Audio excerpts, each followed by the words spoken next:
Hello everyone. Welcome back to Metropolis. It is January 31st, 2024. My name is Kalden and Felix. Today we're going to be talking about the Common Front strikes.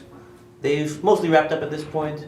There's some contracts still being negotiated, not negotiated rather, but I guess being put to vote. But what the hell was that? Some people have called it the largest labor action in North American history. And I'm here with one of the people who called it that. Felix Fuchs, part-time professor at Dawson, Concordia and McGill, as well as a proud member of the Confédération des Syndicats Nationaux, or the CSN. You're a proud member of the FNIC union, as teachers. PhD in English from McGill University in 2021, and focusing mostly on post-colonial literature and globalization. Today, Felix is here to talk about your perspective as a union member and also just general labor activist, supporter of labor rights. There's a lot to talk about here, but how are you doing? Good, how are you doing? Not too bad. I'm not sure I would call myself a labor activist, but I guess I don't know, I'm big on unions. I'm all swagged up in Common Front stuff. I brought some show and tell. He brought show and tell stuff for us. Look at that. Whenever there's a strike or a union organizing somewhere, I'm probably somewhere nearby. Lovely. What do you think of the Common Front strikes? Well, what do I think of the Common Front strikes?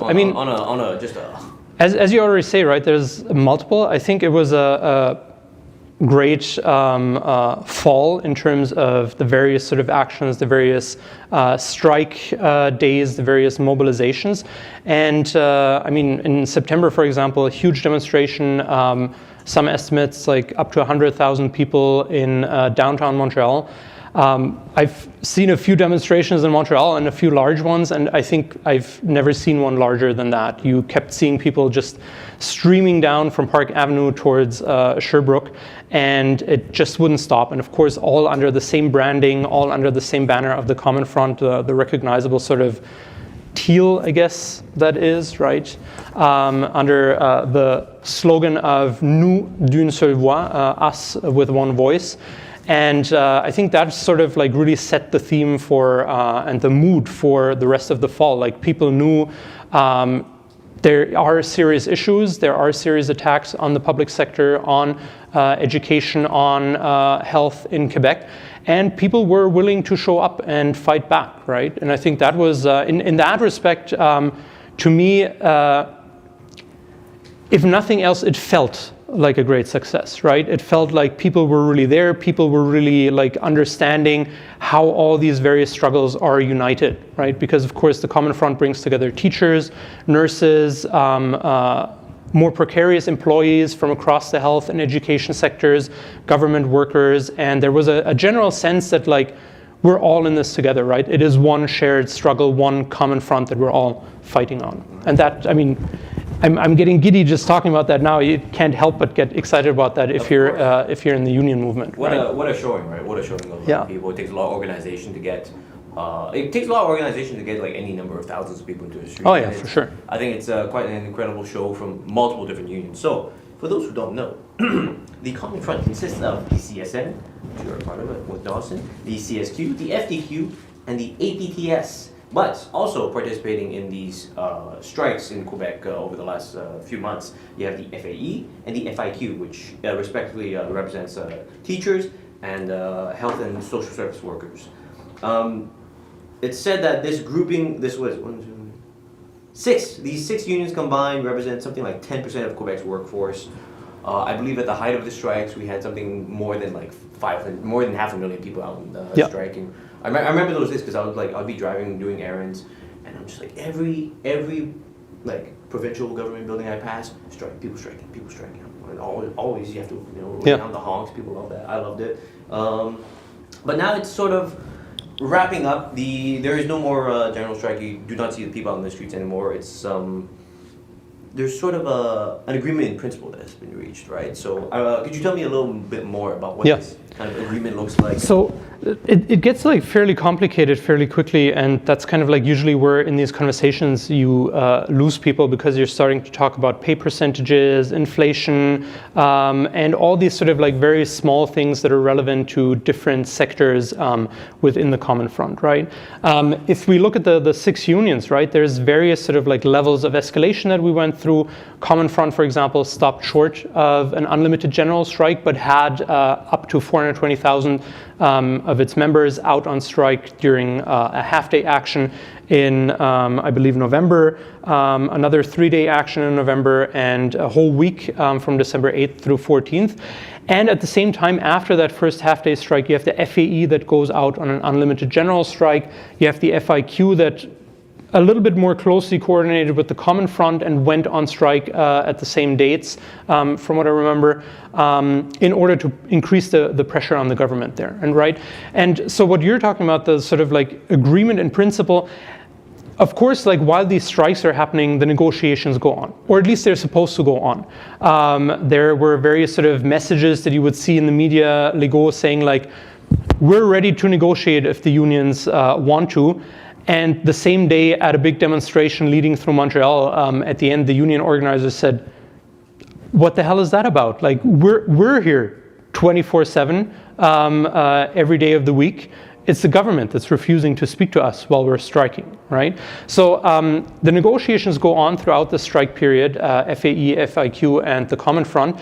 And after Christmas, you have, in the approaching the New Year, this sort of agreement in principle, which is to say that our negotiating teams go to Quebec City right before Christmas to crunch out something with the government. The hope is on both sides that there is going to be a settlement, and that's what then turns into the agreement in principle in terms of a sort of general compromise that, in terms of making painful cuts, is like acceptable enough both for the government and for the Common Front or the other unions, that they bring it to their membership for a vote, right? And that's currently what's going on with the FAE. That's currently what's going on with the Common Front. The membership has now sort of been introduced to the agreement in principle. There's meetings, general assemblies. Dawson's, for example, was last Friday. And they kind of walk you through what are the concessions, what are the achievements of the agreement in principle, and they sort of like set the tone a little bit in terms of like whether this is an acceptable offer or not. And then the membership, of course, in a vote decides for themselves, and you sort of go through all the various unions that are part of, for example, FNEC, which is the subsection of the CSN that organizes CEGEP teachers, and then you go through the same sort of like sectoral sessions with each of the general assemblies across Quebec for the health sector, for the education sector.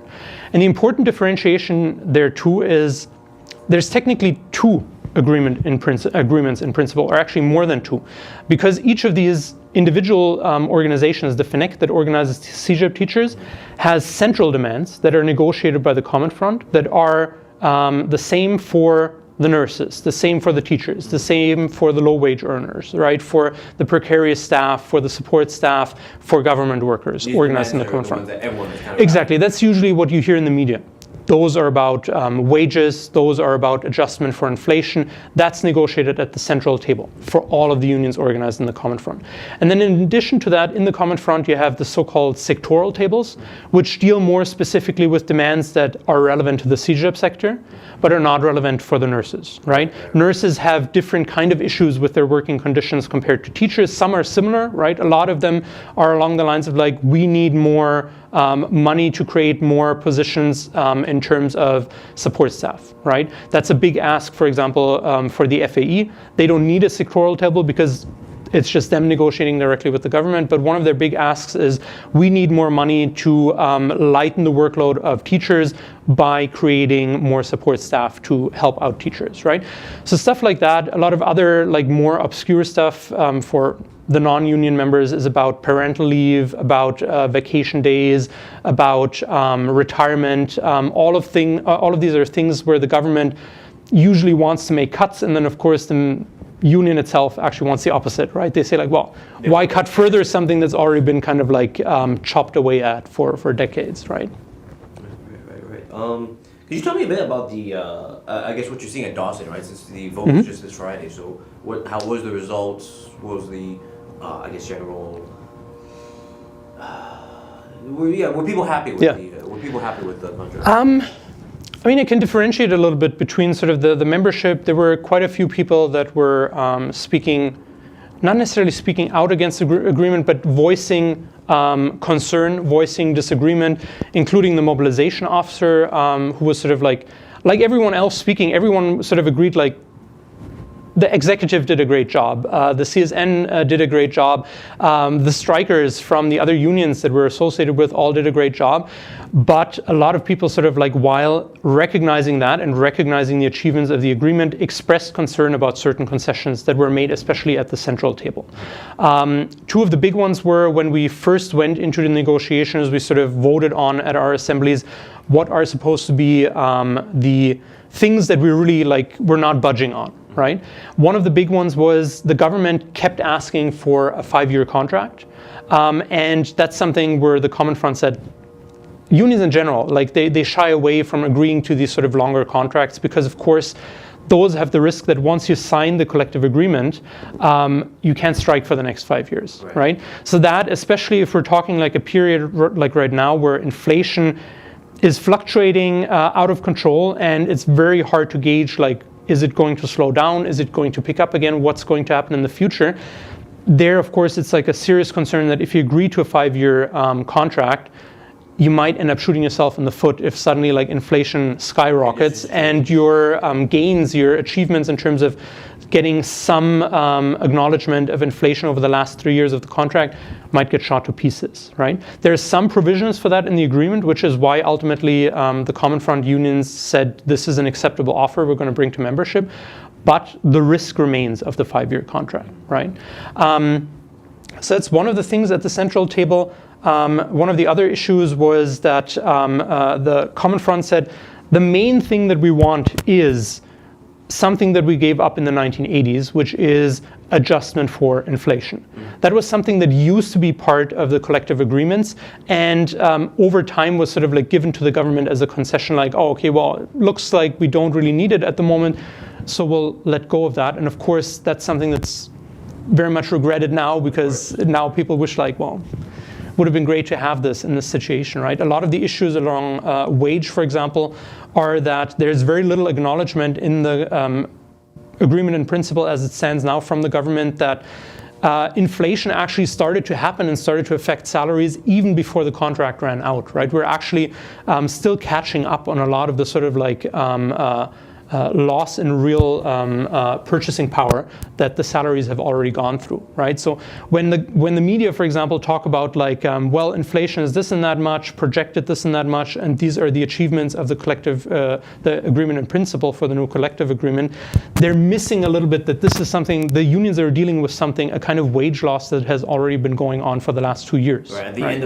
of the last contract, which I think ended just April 2023, it's because of inflation, it was already kind of I guess you're losing progress on wages. And so for that reason, for example, one of the elements of the agreement in principle is that the first year you're going to see a big increase, 6% increase, but that's actually not as big as it looks because it's kind of catching up for losses in earning power that were incurred over the last 2 years, right? Mm-hmm. Okay, fascinating. Can you talk a bit about the build-up to this, right? Because I think from what I heard, contracts ran out. When contracts ran out, I guess what was the move? Because I talked to Maria Mastarakos over at John Abbott, and she was talking about back in April, back in the summer, the teachers there, not just the teachers, of course, the staff at John Abbott kind of knew they were in for a big fight because already the cost of living crisis, inflation, everything was squeezing teachers much more. Having to transition from COVID kind of style teaching, everyone, including the teachers, including the students, were already kind of there's this pressure put on them, right? And then for the government to have been stonewalling, from what I've heard, kind of, it just set the scene so that she was telling me people who were teachers and staff who were usually sort of, I guess, temperate or not too much didn't care too much about striking or doing these kinds of actions to get their kind of pay. A lot more people were activated by this, and I'm kind of curious what the the mood was at Dawson during the summer, like during the lead-ups to the common front strikes? Similar to what you're describing from John Abbott, and I guess like shout out to the John Abbott teachers and staff. Great mobilization at John Abbott. Very envious of like the level of like activation there. I mean, Dawson too, very happy with our union there and the mobilization. But John Abbott, I think, got like as close to unanimous endorsement of the strike mandate as you can get. 99.4%, I think, which like in their assembly is the equivalent of like one person saying like no thanks and everyone else wholeheartedly endorsing, right? So that's very impressive. You see something very similar at Dawson, right? There's a general sense that coming out of the pandemic, having dealt with that sort of stuff, and having been told essentially, along with a lot of the other essential workers for years, that hey, you're essential, and now to essentially like, I mean, there's no more polite way of putting it, but essentially getting stonewalled by the government and getting repeated offers that are like the collective agreement equivalent of getting spit in the face, where the union asks for adjustment for inflation plus 9%, and the government says, how about just 9%, which is the equivalent of a 7% pay cut. Like you could already tell at the assemblies, at the coffee hours organized by the union to kind of make sure that everyone is in the know about the latest developments in negotiations or lack thereof, that people were like they cared about this, right? And there was an understanding, and of course it's easy if you're sort of like on the front line of that. As a teacher, as a precarious teacher, like myself, for example, I'm largely teaching cont ed classes. I don't always get contracts in CEGEP. I have to apply for each individual contract at Concordia and McGill. And people like that, they know that like whenever the government says like we need to make some tough choices, that means tough choices for the people that are already at the bottom rung on these priority lists and the precarious stages of this work. And even for the people that are just doing the work, like class sizes keep increasing. Like even during my time in CEGEP, I started teaching at Vanier, then Dawson in 2021.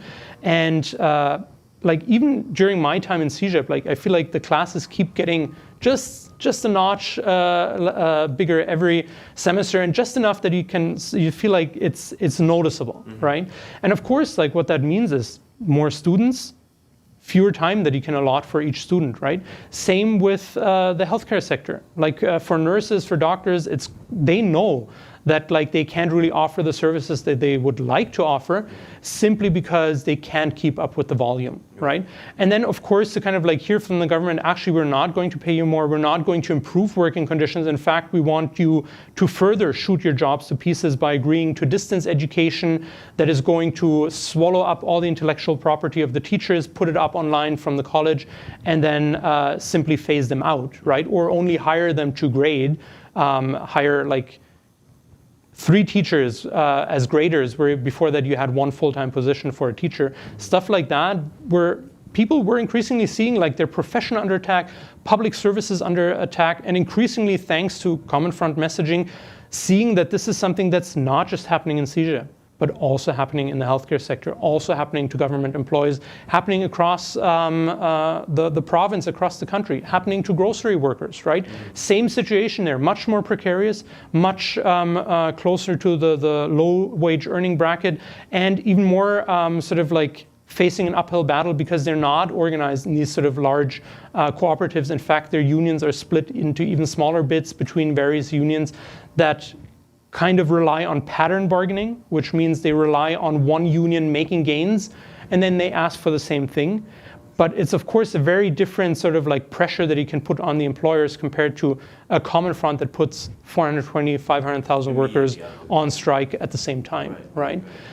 And so there was a general like sense that people were increasingly seeing sort of like their profession under attack, their public services under attack, and making the connection. Right? And I think that is like one of the big successes of the Common Front, that it sort of really showed the workers that A, striking works, right? It gets direct action, gets the goods, and B, that this is part of a larger struggle, right? And there, if we're looking historically at where this whole idea of the Common Front comes from in Quebec, where this whole practice comes from, if we go all the way back, that's actually one of the first sort of like rationales, or the first sort of idea of the Common Front, that by bringing people together in the public sector in particular, you actually mobilize or have a chance to mobilize all of civil society, right?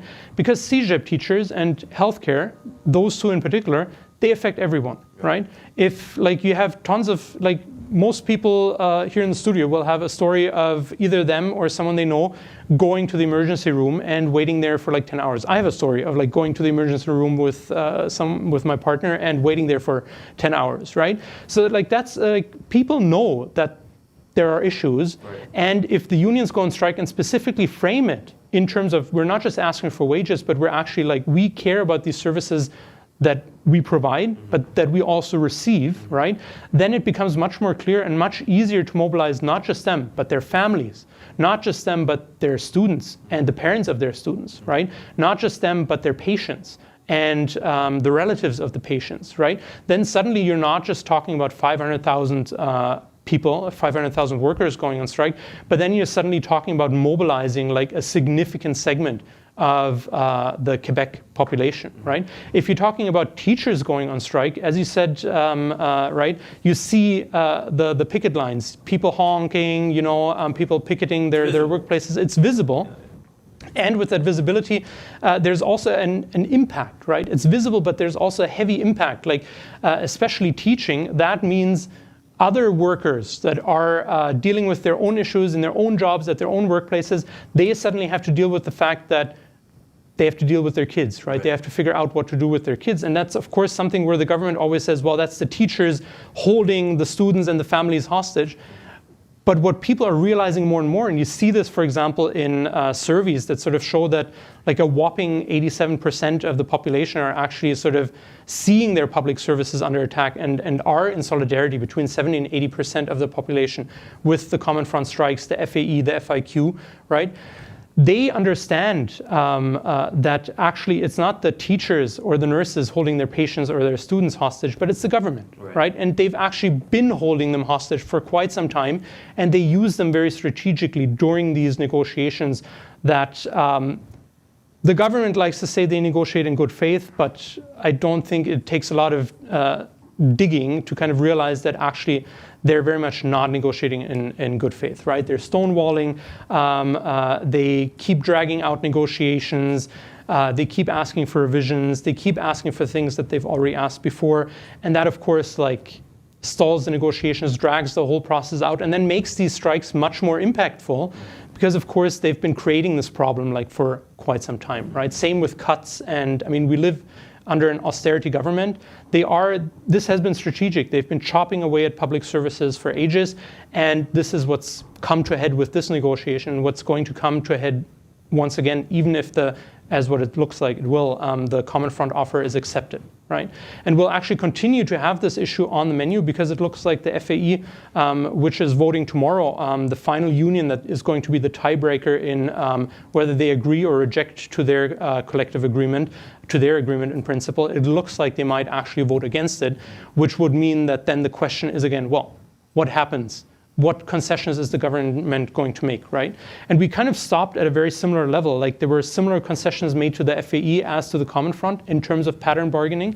And if now the Common Front accepts, but the FAE keeps continuing the struggle, then like we're in a period where it's going to be very interesting to see like how far the government can be pushed, right? Yes, yeah. I can also go back a little bit to I promised a sort of historical perspective, right? As you said, I did like a show and tell, right? So this document in particular, Le Deuxième Front, by Marcel, let me look at the name, Marcel Pepin. This was a speech essentially given to CSN union members in the 1970s, in 1972, as part of that first strike. 50 years ago, 1972. And what that like title, Le Deuxième Front, represents is in the 1970s, this sort of realization that actually it's not just about the workers, it's about their living conditions, it's about their pay, but it's about their living conditions, it's about their working conditions, and it's about the living conditions of society as a whole. So the important contribution of Pepin here and the CSN, what they introduced to the Common Front struggle in 1972, when for the first time the predecessors of these various unions, CSN already existed in its current form. When they entered into that first Common Front, their rationale was we're fighting for, in that case, a minimum wage, but we're also fighting for the public services. We're fighting for the whole of society. And especially the more militant unions like the CSN, like the CSQ, that had a socialist Marxist analysis of the situation. The CSN in particular framed this as not just a struggle about working rights, not just a strike about improvements of working conditions and pay, but as an attempt to overturn the system, to actually change the entire economic organization of society. So it's not just about working conditions. It's about using these kinds of large strikes as a way to kind of like just improve society in general. Exactly, like a leveraging tool for like the masses. Yeah. At the end of the speech, Pepin says we're trying to mobilize misery against misery, poverty against poverty, the exploited against exploitation, right? And I mean that's very powerful, right? There you're saying like it's not just about the unions themselves and their membership, but it becomes almost a kind of like revolutionary understanding of unions as having the potential to be that sort of like vanguard of the working class, the most educated, or not educated, the most trained in the struggle, that have the means to actually mobilize the entirety of society, right? And that's, I mean, it worked in the 1970s to the degree that even though it kind of fell apart and pettered out, as you said before, right, they did eventually, 2 years later, get the minimum wage, right? They did they made certain achievements that became relatively permanent, like the fact, for example, that every time there's a big negotiation in the public sector, you reconstitute the Common Front, right? Same this year. It's not an automatic thing. You have to make an effort. The unions have to agree to it every time. But this time again, it worked in 2015. They had the same sort of negotiation tactic, and they're doing it again now, right? Like with the Common Front that is constituted in 2022, I believe, negotiating with the government while the government is letting the contract expire, and then really mobilizing in the aftermath of that, right? And using a very sort of strategic collective messaging that kind of calls the government out on its bullshit. Like, for example, after offering no raise for inflation and only 9%, 7% pay cut essentially, what did they do next? They voted to adjust their own salaries in the assembly for inflation and then added a 30% wage increase, right? And that's something where like the Common Front is very good at sort of like turning to its members and saying like, what the hell? Like how do you square that circle between what they're giving themselves and what they're offering everyone else, right? And again, like that's something where I wish like through shows like this, through the article that I wrote for Jackman Magazine on the Common Front and its history, that there's more messaging out there that really kind of like for people in general connects these sort of things, that there's a reason why austerity is applied and a rationale of these governments, but it's not what they actually do. When they make cuts, it ends up going into their pockets and ends up going into the pockets of big companies, right, through the various sort of not back channels, but through the various modes in which that kind of money always happens to somehow end up in an XX bonus, rather than in the public services that are cut with the justification being, oh, we're trying to like save them, right? That's of course not what they're doing. They're trying to privatize. They're trying to privatize because that brings more money into private coffers, more public money actually, right? Yeah. And that's a big thing that then the Common Front can come in and say like, well, we don't want that. Actually, we want more money in the public sector. We want less privatization because we want precisely to prevent some of these things that you see in their sort of hyper-capitalist versions in the United States.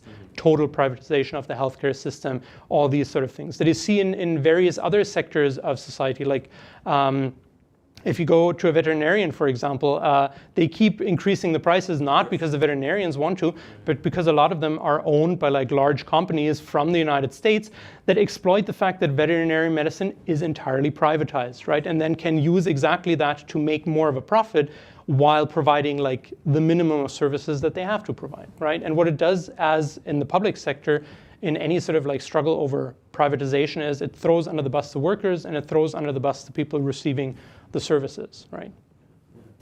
Thank you again for that. I want to try and get your thoughts on something because in the last few minutes you've been touching upon a lot of interesting things I want you to sort of expand on. So before you were talking about the general public support for these strikes here, right? I think like you're saying, a lot of people understand the struggles teachers, public service workers are kind of going through, and I think that's why there's such a show of support for it this time around. You're saying something between 70 and 80%.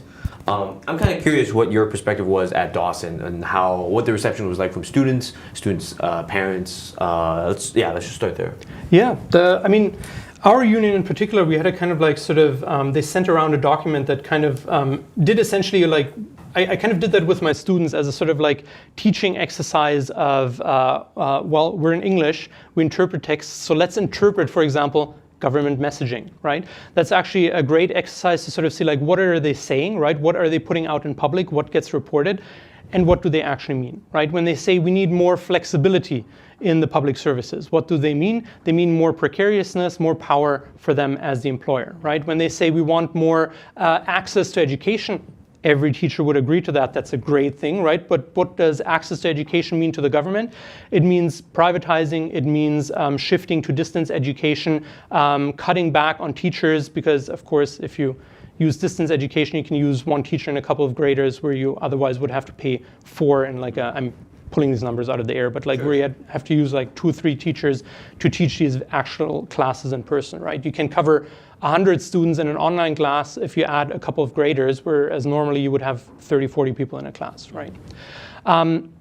So those are the kind of things where like these are things that need to kind of be explained to people and even to the membership and to the students, right? So for example, I explained to my students, well, remember the worst stages of the pandemic where you were sitting at home depressed in front of your computer dealing with online classes.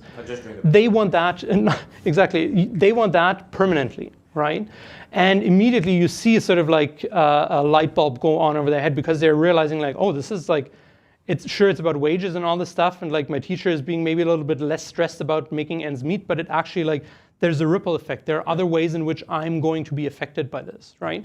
And I think that's something where in the future, over the next years, if the contract gets accepted, unions like the ones organized in the Common Front need to push a lot more of this messaging out in public, because the way it's reported in the media, there's not a lot of kind of, my God, what's the word? There's not a lot of ability of people to kind of like parse that kind of language that comes from the government, right? Between the lines. Exactly. The governments are very smart. The way that they frame it, they make it sound attractive, right? Yes.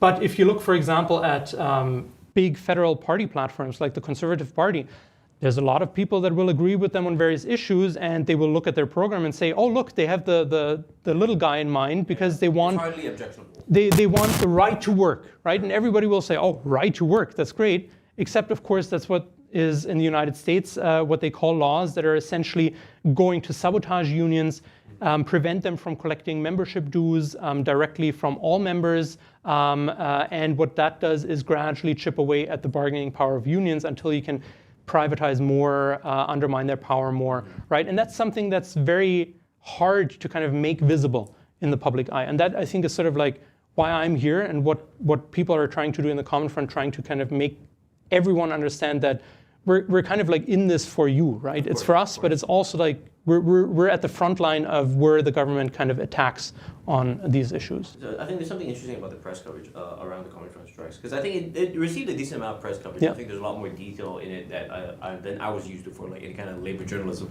I think partly, of course, due to just the just the gargantuan nature of it, right? The size. Naturally, everyone was kind of paying attention. Can't not report on 500,000 people going on strike. No, right? Exactly. But it's interesting because I still found it underreported. Mm-hmm. Right? I still found it kind of like didn't get the weight it deserved.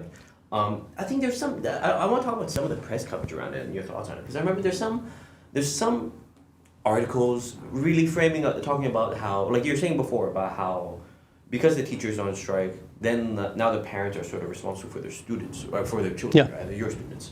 And there's some articles that would frame this. I think I saw some in CBC about how you have like kind of these students who have who need a little more like support, like students with disabilities, and now because teachers are on strike, they're sort of like left aside or cast aside. And that was kind of typically the framing that was used. I'm kind of interested in what you make of that kind of coverage of Yeah. the strikes?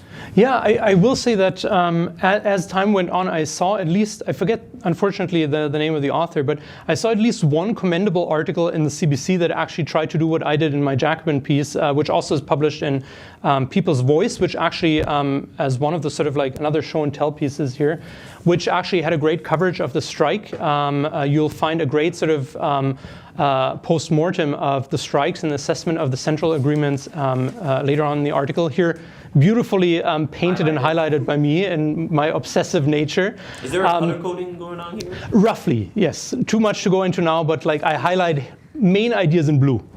Main ideas in blue. Yes, everything else is just sort of framing, Tips from right? the professor. Yeah. But apart from that, like there was one commendable CBC article that tried to explore a little bit the history of the Common Front itself. But for the most part, what you get is sort of like, as you say, right, like you get that one article that says, oh, they're on strike.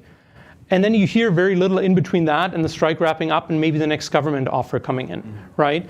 And of course, what that does is it turns it into sound bites where like all you get on the news is, oh, they're on strike, oh, this union is on strike, and you get very little connection between these things, right? It makes it very hard to kind of like see the pattern. And I think that's sort of the main challenge here. And I think like, I'm not throwing journalists under the bus either, right? You guys, exactly. You guys are doing a great job. You're trying to exactly push back against that. You're trying to identify those patterns. And but the challenge there is oftentimes journalists themselves will not understand like how to look for these patterns. Same as the unionized workers oftentimes can't quite make that connection. And that's of course something where struggle as a school, right? Like seeing this play out through strikes, seeing this play out as a member of a large organization like the Common Front, it teaches you that there is actually a connection, right? It shows you if you show up to a demo with 100,000 people under the same banner, under the same slogan, we with one voice, it shows you're not alone in this and you can suddenly make these connections that before that you weren't able to see. Even with that, like talking to other people on the picket line, you still hear a lot of this sort of like, oftentimes coming from the middle class in particular, this kind of rhetoric that based on their own material conditions says, oh, people are always asking for more money, you know, like times are tough, everyone has to make cuts. And that again, like it's an inability to really understand what's going on and what these unions are trying to do. And I think there it's really important to kind of get the word out, make these connections as you guys are trying to do, as I'm trying to do, as a lot of other people are trying to do. As our listeners are doing very well. As our listeners are doing, right? That is sort of like key in keeping the momentum going over the next 5 years, right? As I said, like one of the main concerns in accepting this agreement now is that if we agree to it for 5 years instead of, as is common, for 3, then there are certain risks associated with that, right? What if inflation goes past the 1% that we gained as a sort of acknowledgement in each of the last 3 years, right? What then? We can't go on strike, we have to sit it out. So and even if it doesn't happen, the attacks on the CJEP system, for example, on the healthcare system are going to continue, right? Now that that's wrapping up, Bill 14 is still affecting English institutions in particular. And I should say, like, I speak in English, I'm not an Anglophone. I'm from Germany originally, so English is not my first language. It's my second language, I guess, and then like add French like a couple of languages later. It's something that here is always framed in this sort of like way where it's sort of dismissed as like, oh, it's a concern of like the West Island, of Westmount, a sort of like middle class, upper class concern over language.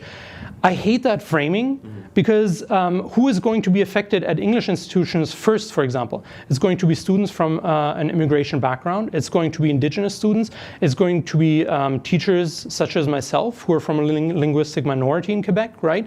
And who are at the bottom of the class list. If they push through further applications of Bill 101 in Quebec in the English CJEP system, my job might still go away. I'm hoping that it doesn't, and so far it's looking good. But it's only looking good now because at Dawson, for example, the language departments have to bear the big brunt of this attack, right? And you're also obviously attacking French students who are going to these institutions because they want to improve their English, because they want to improve their job chances and all this stuff, right? And that's something where, for example, in the CJEP sector in particular, there's still a lot of bad blood in the way that, or bad blood is maybe overstating it, but there are some concerns at the English institutions that a lot of the Francophone, or some Francophone CEGEPs pushed through a vote that voted for an even stricter application of Bill 101 to the CEGEP sector, right? So some of these issues are going to continue, and they're going to continue over that 5-year period, which is going to make it challenging to keep up the messaging, identify the patterns, and keep up the momentum that we really had this fall and this winter with the FAE, with the FIQ, and with the Common Front. Thanks for that. You mentioned your article in Jacobin. Yes. So Jacobin magazine is a leftist-based magazine out in the U.S. Very wide readership. I think they have a very large print run. I'm being told we have 10 minutes left. So this is good because we'll wrap this up. We have 15. No, last five. Oh my goodness. Maybe we should wrap. No, I can make this a shorter question. So I guess with your piece published in Jacobin, I'm kind of curious about, just on a more kind of like personal front, about your kind of views of labor in general. I guess I want to know what about the Common Front strikes did you feel was necessary? What motivated you to give, I guess, your perspective on this to this large American audience? I think. What did you want? What did you want to impart on American readership about these strikes here in Quebec? American readership and rest of Quebec, right? I republished it in People's Voice as well, which is a national publication in Canada. And the reason behind that, and making it known to an American audience, is, of course, Quebec, with all its contradictions and issues, stands out as really a hub of labor militancy in North America. And it has its own sort of path, right? This whole idea of the Common Front struggle is something that is very unique to Quebec, and actually tries to mediate some of the issues that exist in the rest of Canada, that exist in the United States. In Canada, for example, as I said, with grocery workers, a lot of unions sort of like, or a lot of workplaces organized by different unions having a hard time kind of like organizing that struggle in a broader front through things like the Canadian Labour Congress, right? Same in the United States. You see the Teamsters going on strike, you see the UAW on strike, but what kind of changes could you affect in society if they actually went on strike together, right? So I think that's sort of really the big lesson of the Common Front strike, that if you mobilize large segments of the working population and through them reach and try to reach large segments of the population, you can affect a very different kind of change, right? Which makes the labor movement such a great vehicle for these things. I have my own reservations about business unionism. I used to be a proud member of the Industrial Workers of the World. Do you want to explain quickly what business unionism is? So business unionism is the kind of union like these unions that essentially the critique inherent in the term business union is that you have to come to a compromise with your boss, right? And you have to sign an agreement that says next 5 years I can't strike, right? That's a kind of concession that more radical syndicalist parts of the labor movement, like the Industrial Workers of the World, reject, right? They say, why should we give up our right to strike if it's a right, right? Why sign that away? And that's an absolutely fair point that I frankly agree with. I'm not syndicalist in that sense, in that I'm not a member of the IWW anymore. I'm a member of the PCQ, the Parti Communiste du Québec. So I'm a little bit more sympathetic in the sense that I see these unions, these business unions, the big unions, the Common Front, as great vehicles for change. They have their limitations, they have their contradictions, but they are a great starting point if you're trying to kind of teach people that there are things to be won and there are ways to kind of protect what we have, right?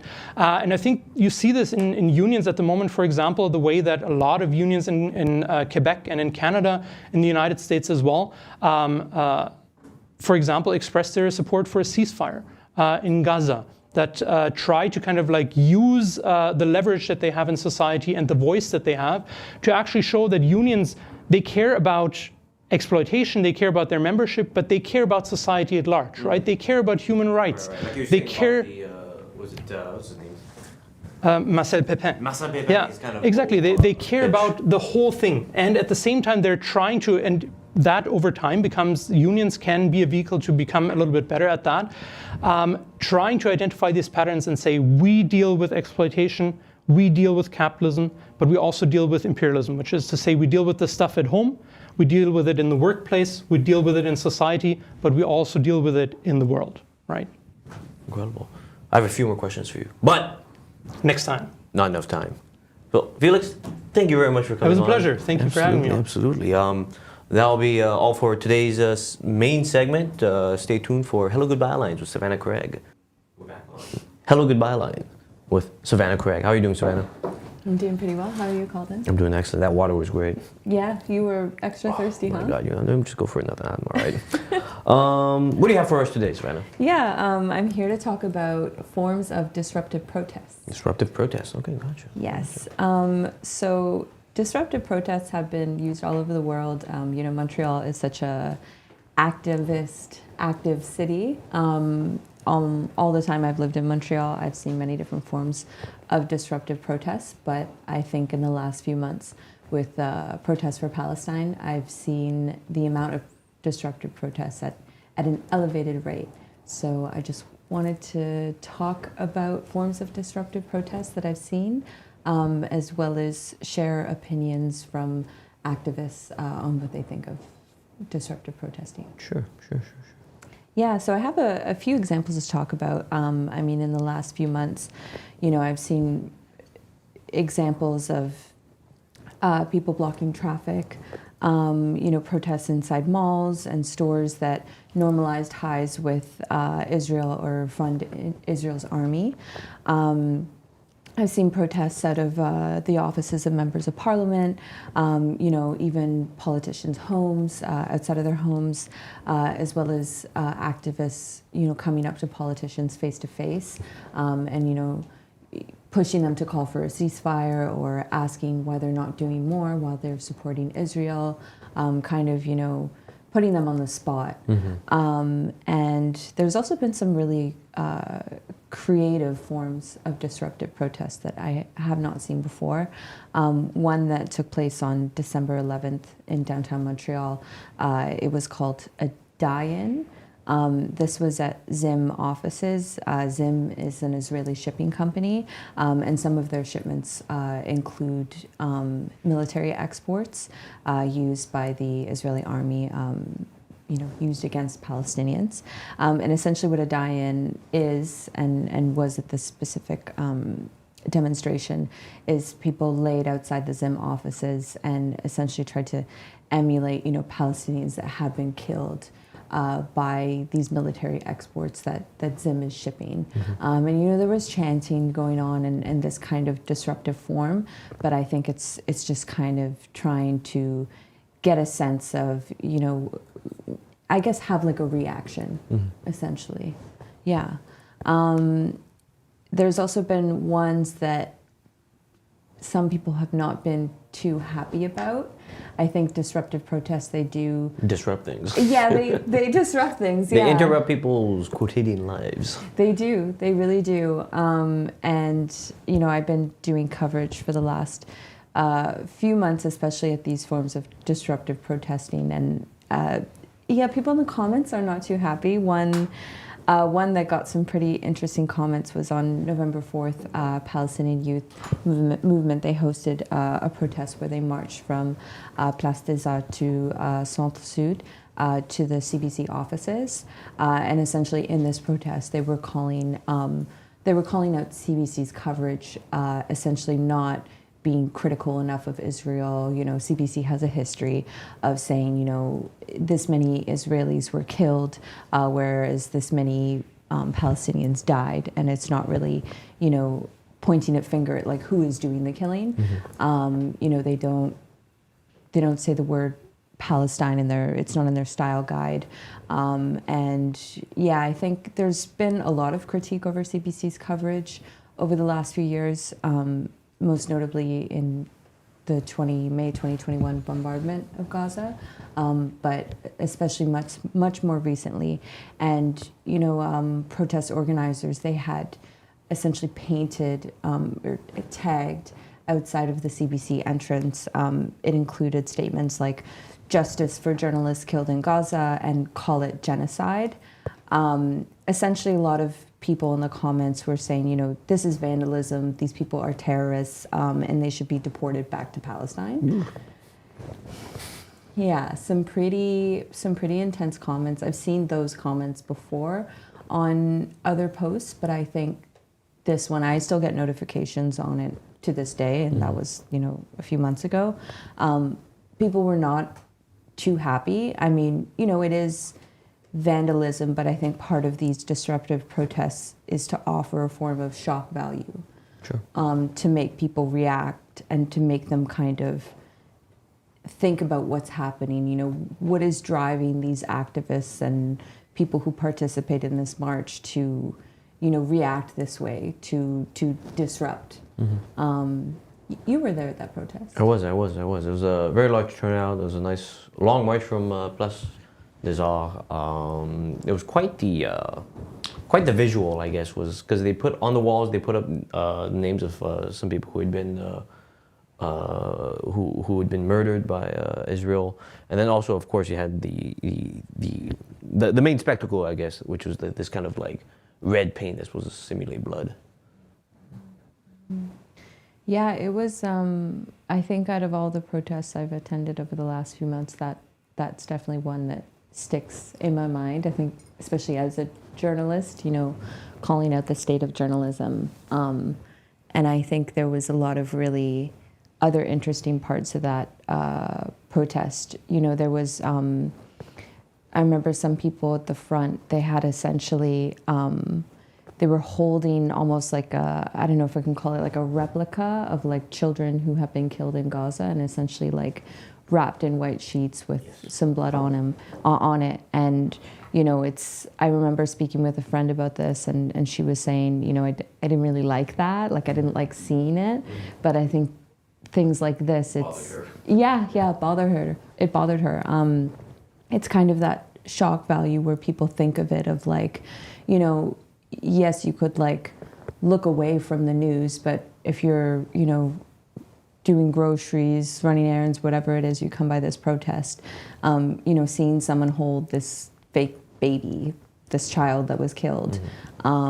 It's, The image recalls like the corpse of a child, right? It's incredibly it was uncomfortable.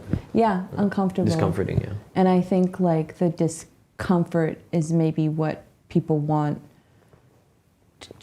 like the reaction they want people to feel to almost mobilize them to do something if they haven't already been doing something. Yeah. And I think as what you said before, it's kind of to also disrupt normal parts of life. I think the CBC protest was a really good example of like kind of making a reaction, the discomfort of like seeing these fake babies that were killed, or the discomfort of seeing CBC or like a building in general be vandalized. But there's also less discomfort in these other forms of protests, but maybe like more frustration. In a protest on November 16th, protesters blocked the Jacques Cartier Bridge for 2 hours during rush hour. This is the most popular commuter bridge in Montreal. So, people were prevented from going to work, from wherever they needed to go. And it's almost just a lot of what I've been hearing from activists is, we can't continue to live a normal life while genocide is happening in Palestine, and we can't, continue to contribute to the economy in the same way, especially an economy that does support Israel. So we have to disrupt by any means. Yeah. There's something that's interesting about, I guess, the two different forms of disruption you're looking at, because it sounds like there's one form of disruption, which is like disrupting the image of something, disrupting like something's like status, or kind of, let's go with like status, like image, right? You have like the idea of the CBC as this kind of crown corporation. It's supposed to be this really this crown jewel of the Canadian government, the Canadian state, that has this kind of large media apparatus, right? And the idea is, of course, that we have this thing that we're proud of, this thing that's state funded, and it's supposed to be reporting on things so objectively. But we've had our conversations about what that kind of means, right? And so I guess the way I see that kind of disruption at the CBC, in comparison to the bridge one, because the bridge one is a very clear disrupting kind of like the flow of let's say like laborers in the Montreal area, a lot of which come from like suburbs from where I'm from in Longueuil. And you have this flow of people, and that's interrupted. And this is not the first bridge block we've had in Montreal. There's also bridge blocks during the student strikes. There were bridge blocks, of course, during the Oko crisis by Kanyakeha and Kanawage. And I think there's always some kind of like hesitation to have with it, with the kind of interrupting life for regular people. That to me seems like it's not quite like, these people aren't quite the ones who have the power to change things, right? I think, not that they have no power at all, of course. And I understand the need to kind of just disrupt, like you're saying, by any means necessary, disrupt the flow of like day-to-day life. Because clearly in the day-to-day life of like people in Montreal, I think the concern of these pro-Palestine activists is that the concern for Palestine is just not present in day-to-day life. And that's something I guess that they're trying to like either shock people through, or they're just trying to activate people into caring, right? I think that's something that the CBC one kind of does. But anyways, like I was saying, you have one of them which directly kind of physically disrupts like economic flow, or like by stopping workers from going to work. And then you have this other one which kind of disrupts public image, right, of people. And especially by attaching to CBC these images of like blood, these things that are like so far from, because like, I don't know if you've seen that building. I mean, you have seen that building. I don't know if our viewers have seen the building. It's just like a newer like development. They're in a new building now compared to where they were like in the big tower. It's like very clean, designed by Broccolini. It's like glass and everything. It's very sleek, right? And then now here we are in front of it, and there's just like this kind of street theater where there's like blood. There's kind of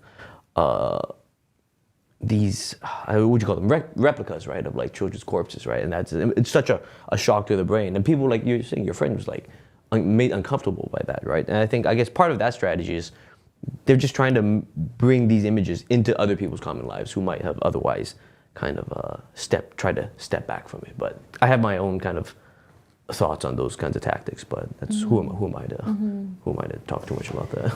No, I mean, it's hard to say, because there could be such different reactions where, you know, someone, say, who's stuck in this lane of traffic for 2 hours is really thinking like, oh my gosh, yeah, this is terrible. I should do something. I'm not doing something. Or someone else who, you know, is also sitting in this lane of traffic thinking, this is so annoying.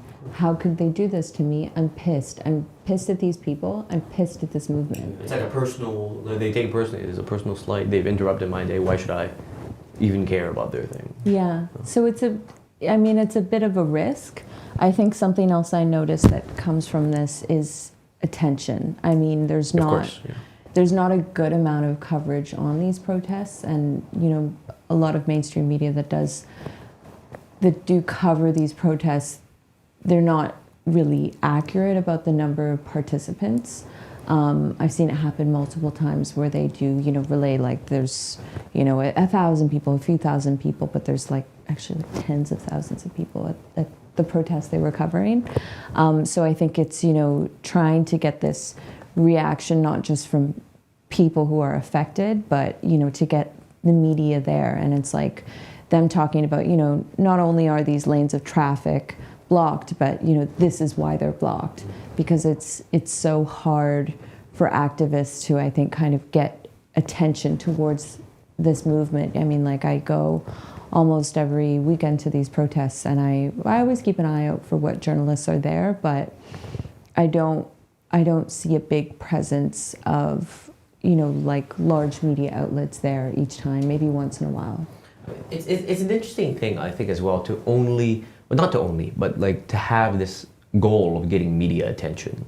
It's like there's this like logic that it's like the more media attention you get, the more likely it is to get support for like your cause, right? Which isn't, I do not believe that is kind of like something that's so proportional. And that's why I do believe that there's quite a bit of energy, organizing energy, that is wasted on trying to get this media attention by doing these media stunts, right? Like, I think to go to CBC, to have this kind of thing of blood, to have these like props that are supposed to evoke children's bodies, and then even to block a bridge, there is like, of course, the bridge block, I do think is a little more like tangible of an interruption, a disruption. But of course, it is obviously like this thing to like, you're doing these escalating stunts to try to get more media attention in the hopes that like this starts to change people's minds. But like you're saying, it's like, if they are not already like on board, right? So it's like I feel like the people who would care would already be a part, like, or whatever, like they're already supportive, right? So like how I feel like you're going for like less and less gains by trying these kinds of stunts and interrupting people's days, but it's just pure hypothesis on at least on my part. Mm-hmm. I guess in your experience when you have conversations with people around you, like what do you think is like the general take on these disruptive forms of protesting? I feel like the people I've spoken to, like other organizers, it's like, I think it's always good to have these kinds of muscles exercised. And when I talk about muscles, like organizing muscles, so not just like I'm not talking about the specific action, but it's good practice for the organization, for these activists, for these organizers, to be like, okay, in 2 weeks we need to do something. What is it? And then what I think it's good for is all the behind the scenes that's happening to it, right? Everything that's like you're mobilizing people, you're getting people out to this location, stuff like that, which I think is an important thing to continuously keep warm, I think, for a movement. But then like it's a question of actions, I think. I'm never too supportive of the kind of like blocking things for civil society, because I don't think the gains are big enough for whatever loss of like public appeal, right? Because I think the first time I really thought about this was like there was this Extinction Rebellion, which is this like environmental activist group. I think they're based out in London. They have like chapters all across the world. I think they're funded by Richard Branson. I could be wrong, so don't quote me on that.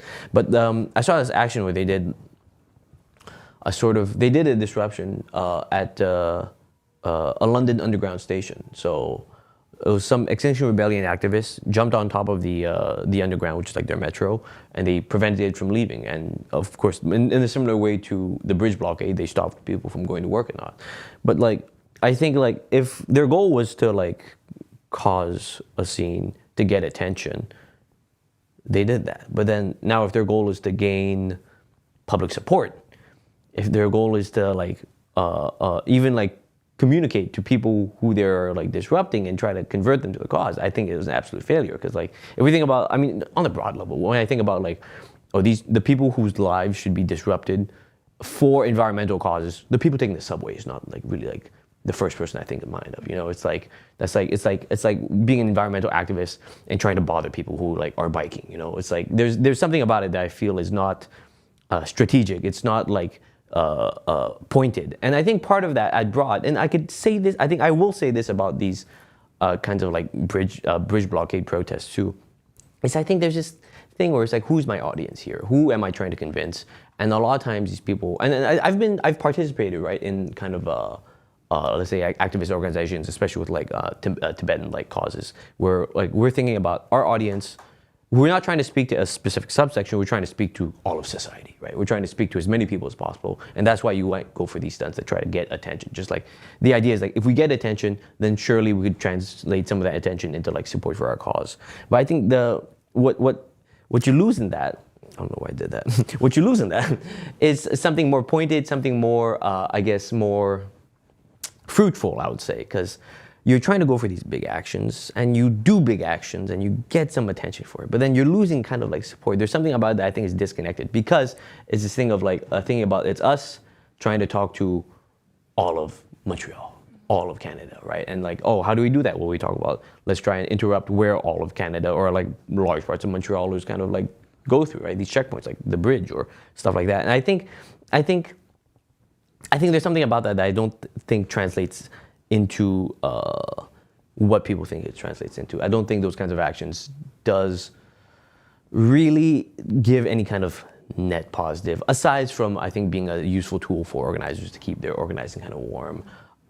If there's blockades, I think what is most effective, at least in terms of like effort, thing blockaded to what you can gain. Like where can you get a lot of, I always think in terms of leverage, and I don't think you can get much leverage from blocking a bridge.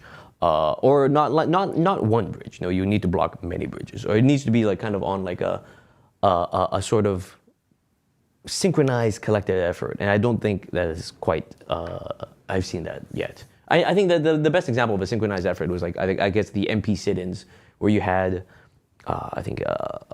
most like pro-Palestine organizers across Canada sitting in at different MPs' offices across the country. I think that kind of I think the organizing that gets to warm the muscles of having it synchronized in time, I think is very useful.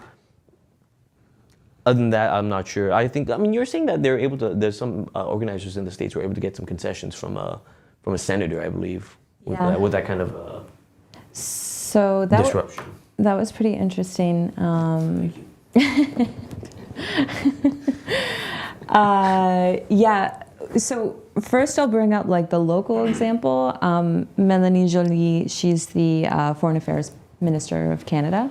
On January 13th, Independent Jewish Voices, the Montreal chapter, they hosted a protest outside of her home. You know, not like at her doorstep. I think I wasn't there, but I think they have to be in the street. They just can't be on her like lawn or something. Exactly. I'm not sure if they identified like which home was her, but I think it's hers. But I think it's like, you know, generating enough noise to like annoy her to make a scene. They did that early in the morning. I believe it started at 10 a.m. that Saturday.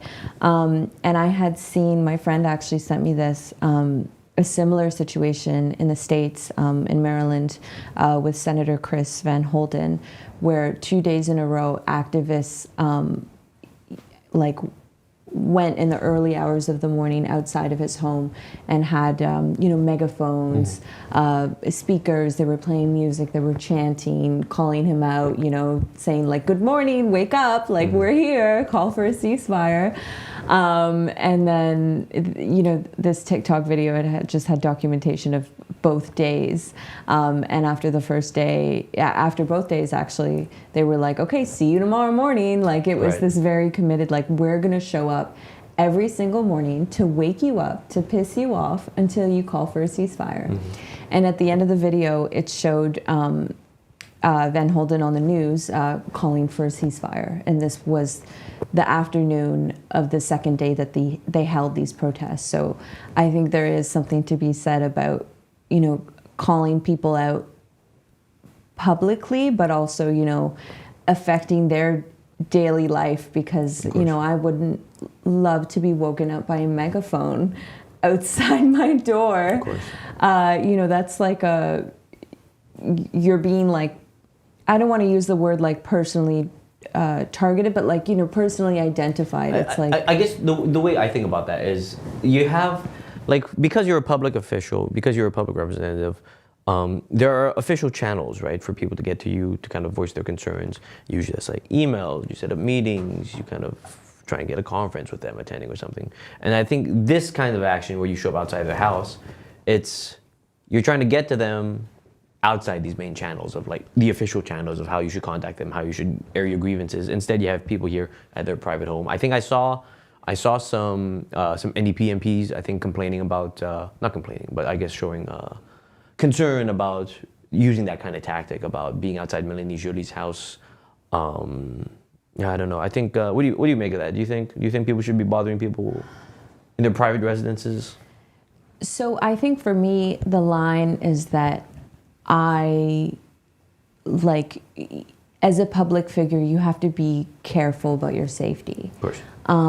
I think the line would be crossed if it's like, this is her exact home, this is the number of her address. Like, I think that's risky, where it's like there could be people who, you know, are maybe dangerous. I feel like with the Mélanie Joly protests, it's like, even if they're not outside her exact home, like their location does narrow it down, right? Yeah, people have an idea. It's so hard to say, because I mean, like, when I reach out to Mélanie Joly's office for a comment on, you know, coverage that I've done where people are calling her out, I never get a response. I get the same email that people who are contacting her, you know, calling for her to do some form of tangible action to help people in Gaza, which is an email essentially saying, you know, an automated email saying, we are receiving like a higher volume than normal of emails, like we will do what we can to get back to you. I have never actually received like a non-automated response. Maybe she's watching. I'm waiting for my email, Melanie. I'm waiting. So I think it's the same thing with, you know, when people make phone calls. I think I have called her office as well for a comment. In October, I like the voicemail box was full. Couldn't even leave a voicemail. Recently, I called a few weeks ago. I've been able to leave a voicemail. I don't think I received any sort of like, special, message that, they're receiving like a high volume of calls or anything like that. But I'm sure that they are. Just given the fact that people still call, encourage activists to continue to call her offices. They share her phone number. So I think that this is kind of like taking a step up. Well, it's like, okay, you can look away from this phone call, you can look away from this email, but you can't look away from us here. Right, and I physically, if we're like around your house. Yeah, and it's like making her life so uncomfortable that, I mean, she doesn't even, with this, she wouldn't even experience a fraction of the discomfort people are experiencing in Gaza, but it's, really trying to apply pressure. Like I've not seen a Trudeau action in person. Actually, the other week I was at one outside of the Fairmont Hotel in downtown Montreal. I didn't see Trudeau myself, but people were outside, banging pots and pans, chanting.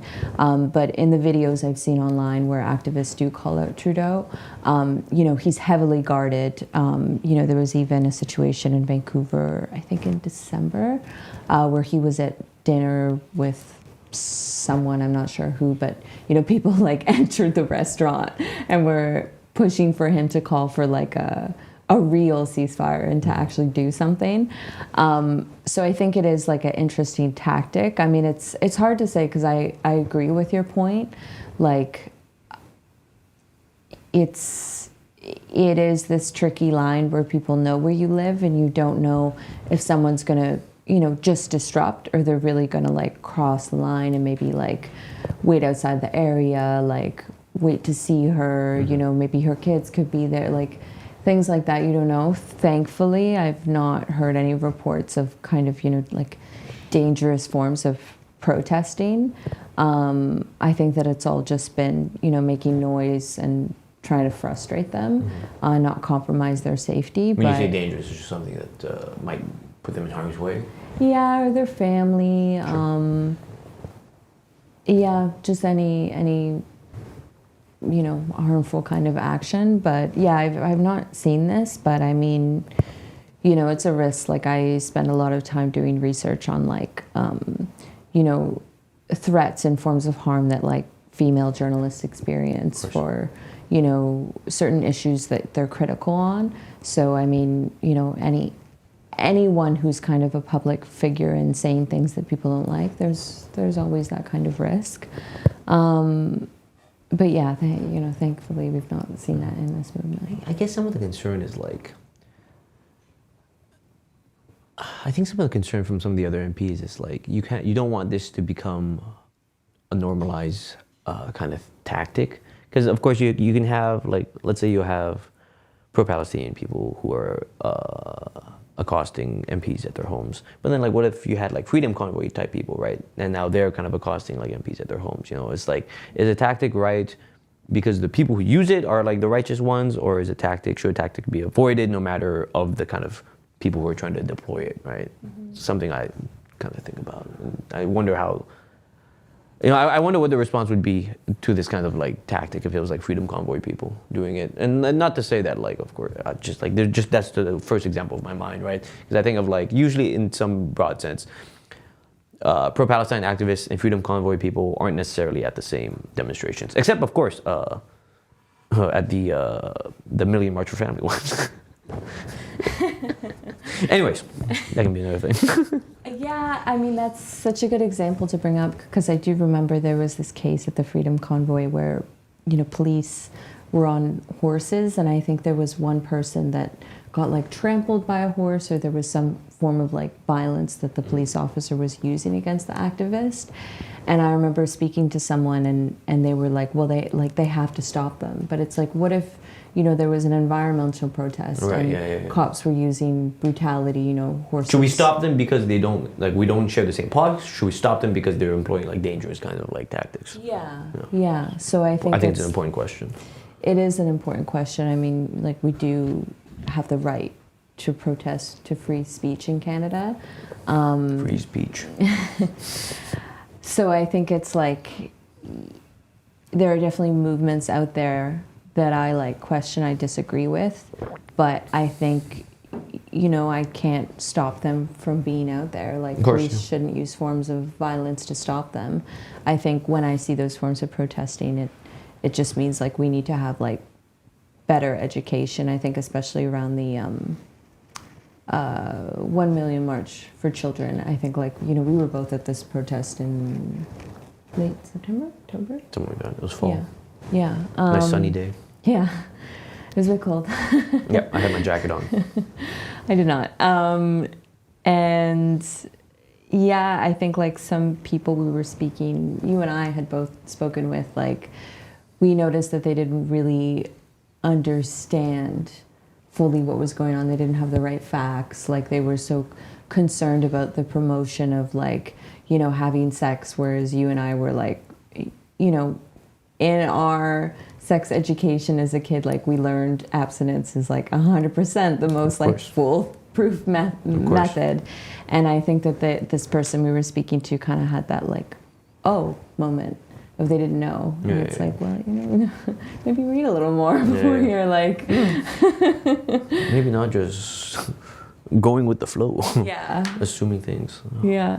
What else do you have? What other examples do you have of disruptive protests to continue that conversation? I mean, maybe I'm interested in your reaction on this one because I think it's a form of protesting that, like, you critiqued, but you also supported.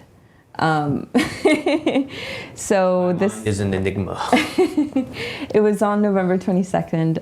Activists had blocked 6 lanes of traffic to the entrance of Lockheed Martin and Bombardier, which essentially, you know, these companies produce many things, one of many which are manufacturing weapons, which some are exported to Israel and, you know, used against Palestinians. This was during the time of the humanitarian pause, brief humanitarian pause, where activists were essentially saying the pause wasn't enough. So, you know, they're blocking kind of this mode of manufacturing for these 2 companies, but, you know, at the same time, you know, 6 lanes of traffic at 7 a.m. are also preventing people from getting to work. So they blocked the 6 lanes of traffic that lead to?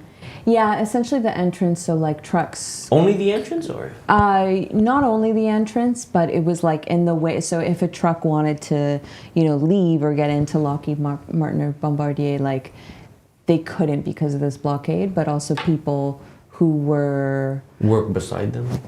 Yeah, or just, you know, had to pass by, like, they couldn't either. Okay, nice. So yeah, so I think there is something to critique there, where I think I still... My critique of the bridge one still holds, but this one is much more precise. This one is much more precise blockade. There's clearly like these 2 companies whose operations they're trying to disrupt. Mm-hmm. That is like, I think that is, to me, that is like, what I love about that kind of protest is because, let's say, if people hear about it, then immediately they learn about whatever the cause is, the people organizing it, but also now you have like sort of like, not necessarily antagonists, but now you see who the activists are pointing at, right? Because like if you're at the bridge, you're stopping things, you don't really have the antagonist or the person they're trying to whatever like disrupt is just like Montrealers, all of Canada. For this one, it's like clearly like these are the companies that are kind of responsible, right? I think what I enjoy about that, there's a much more clearer kind of finger pointed at people who they are accusing of feeding into this genocide of there's just a clearer kind of like picture being painted of like there's this happening in Palestine and these are companies we believe are responsible for it, and that's why we're here trying to interrupt their operations. Because on that level it is again still it's non-violent. It is using this kind of form of disruption, this economic disruption that's not just trying to like where like it's not like a what's the term? It's not like it's trying to spread out throughout like the city. It's very pointed toward these companies, and that's why I think is like one of the more kind of like I would think like just like on like a holistic level, I think it checks off a lot of things that I think is good for a protest. Of course, there are some people in the area who will be bothered, I think, on a much smaller scale than like if you blocked a bridge, you know. And it's not to say that bridge blockade shouldn't happen, but it's just, I think there is this sort of like, when at least in my own terms, I think the ones where you get to actually point your finger at a company or an organization you think is responsible, and you get to leverage that against them, that I think is much more fruitful, much more of a fruitful action. Yeah, no, very, very well said point. There was another form of protest as well that I've been noticing. It's emerged more recently, especially during the holidays, but more notably, I think in like late November, December, I started seeing this pop up more, is protests in malls and stores themselves. Yes. I think this really kind of gained momentum after Zara, which is like a clothing brand, they released this campaign, which was essentially like involved. I wish I had a photo. It was essentially like involving like a photo shoot they had, right? Yeah, like an editorial. Yeah, I remember this. It was an editorial they did, and it was sort of like their models, and in the backdrop was what kind of evoked the image of rubble, as well as kind of bodies wrapped in like plastic or like some kind of white sheet. Yeah, like white sheets. And I think this really shocked people because it, like, you know, we've been seeing these images come out of Gaza where it's like just bodies upon bodies, like wrapped in these white sheets, and it's almost like there's too many bodies to have like a proper individual burial where people are just essentially put in this mass grave. And, you know, even like what I brought up earlier, the protests, the kind of, you know, fake child like wrapped in sheets was to bring attention to this. And it almost seemed like Zara was mocking this. And they had come out and said, you know, we put this campaign together in early July, like it, you know, it was before all this happened, but they still released it at this time and, you know, had multiple people involved where they're not like, you know, maybe we should scrap this campaign. Right, yeah. of course.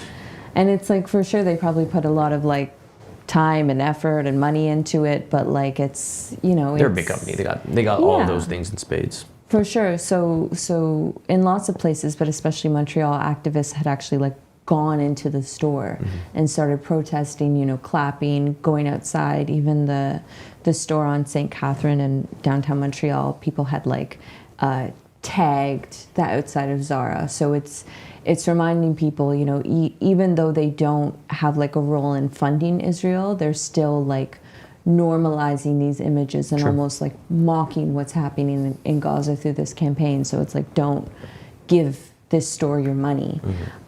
This has also happened most notably in Montreal and Toronto as well for Chapters Indigo.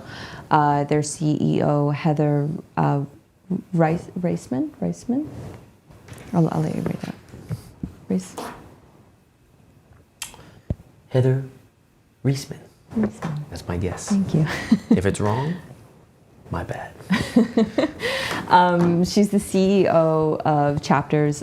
She's also the CEO of the HESEG Foundation, which supports Israel and its military, which, you know, are both complicit in the oppression and displacement of Palestinians.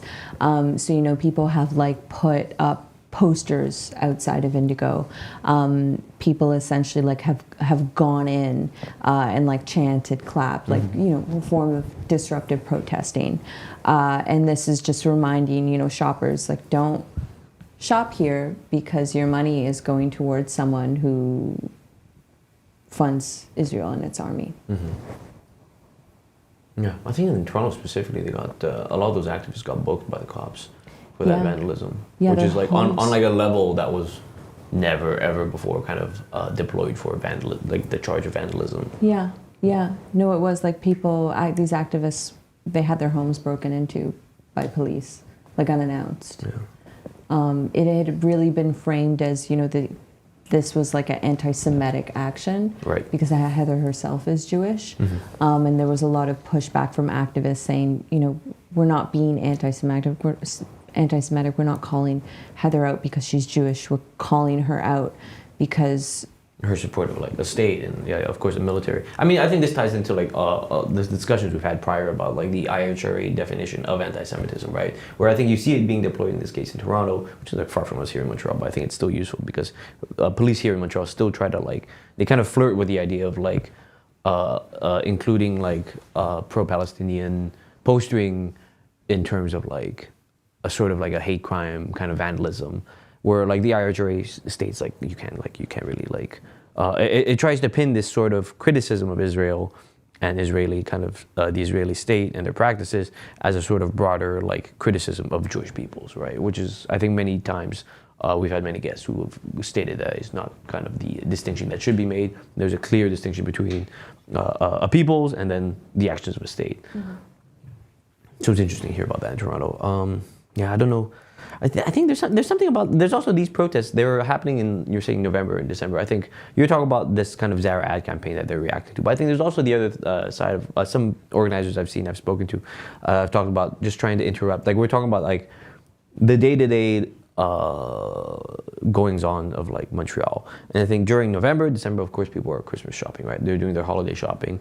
And I think there's something that people found, something that these activists found. And I think with good measure, sort of like, I don't know if repulsive is the word, but like bothersome about how people are just going about their day, going about their like kind of like consumer habits, about like, oh, now it's time to go spend Christmas here. Meanwhile, like I feel like it's always it's like you guys, there's this privilege of being able to spend Christmas. There's this privilege of being able to be so removed, right, mm-hmm. from what's happening in like Palestine, that I believe this action, just like the other ones we mentioned, tries to take people out of that bubble that they exist in, right? They exist in that bubble because of the distance they have from the violence. They exist in this bubble because of the, perhaps even like the way that they might not read the news about it. And so I guess these attempts are sort of trying to burst that bubble, right? You can't just, the idea is, no, you can't just shop here. Mm-hmm. You can't just have your day. You go to Zara, or you buy like clothes that are made by this fast fashion company that sort of exploits people overseas.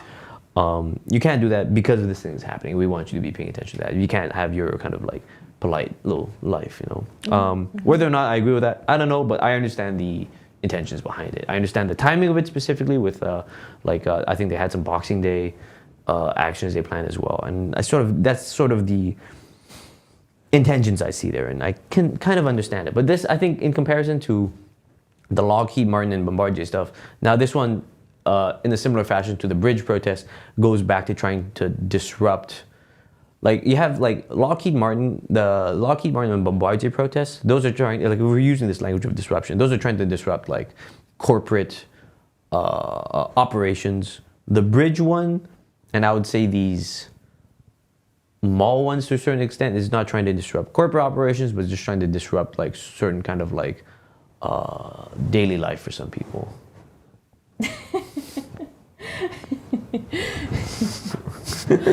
TV's been disrupted. Yeah, TV just went on and off.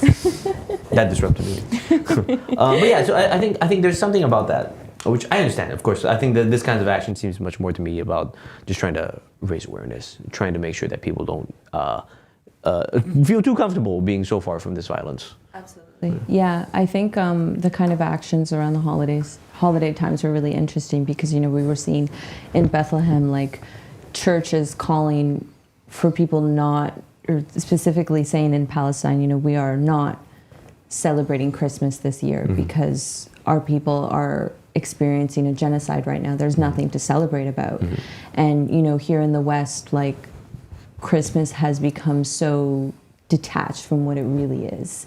I mean, like, my family, we celebrate Christmas. We are not Christian, but it's just kind of this time of like, you know, let's get together, let's eat, let's drink, like, let's just, you know, be thankful we're together. And for sure there's like this capitalist element to it where we are like spending money on each other, buying gifts. But I think like in the West, it's so amplified that there's such a large focus on consumerism. You know, we have Black Friday, we have endless emails coming into our inboxes about all these sales, you know, shop here. But it's like this holiday is to celebrate the birth of Jesus, and so many people have lost, you know, touch from these religious values, and so many Christians around the world were celebrating Christmas when, you know, Jesus, who was Palestinian, you know, he, like, his own people are saying, you know, don't celebrate Christmas. There's nothing to celebrate over. And I think that these were such, you know, interesting forms of protests, specifically, you know, these demonstrations in stores and malls, because it's reminding people, as you said, like, of course, disrupting normal parts of your lives, but I think really making people consider, where is my money going? And I've had so many conversations with people, when I go out and shop, I see people too, like they're shopping and they're on their phone and they're looking at this product and they're looking on their phone and they're trying to make sure that they're not purchasing a product that, is an Israeli product, upholds, Israel's economy, because they don't want to participate in that. They don't want to fund an apartheid state. And, this is something that was so huge, with South African products, mass boycotts going on. And, they're effective. Like, we do have power in our pockets where our money goes. Pen is moving again. What's going on? I think this is like a huge conversation. I think this is something I disagree with, or I have I hold reservations about. Of course, I support the intentions behind this, like unequivocally, of course.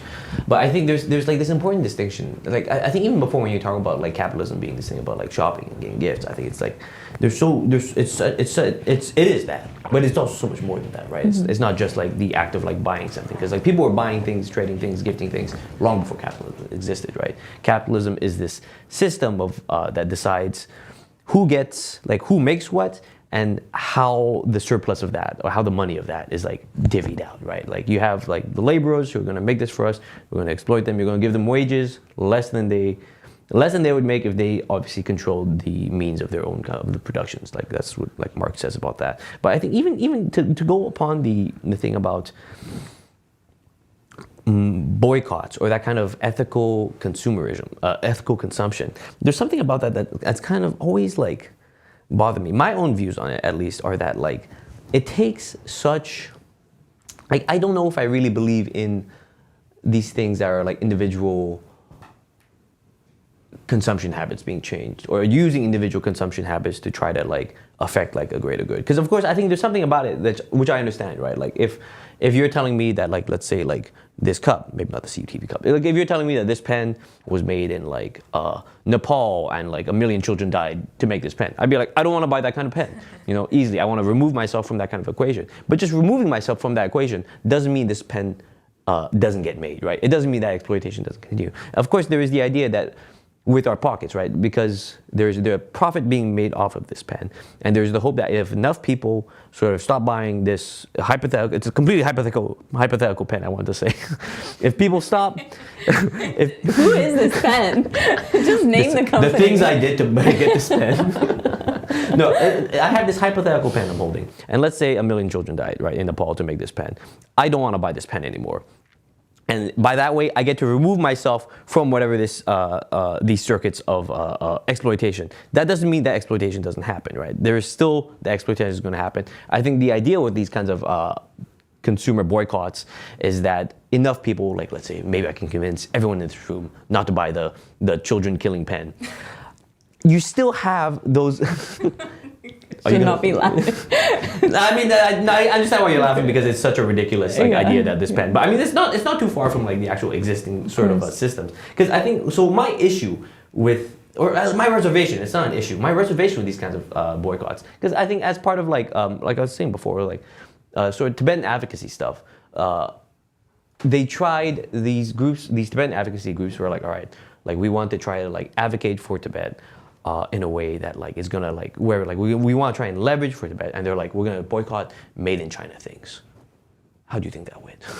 Not well. Not well at all, because there's the idea of like China has this huge massive output since like the 90s, since globalization, since they became like the world's factory, as people were saying.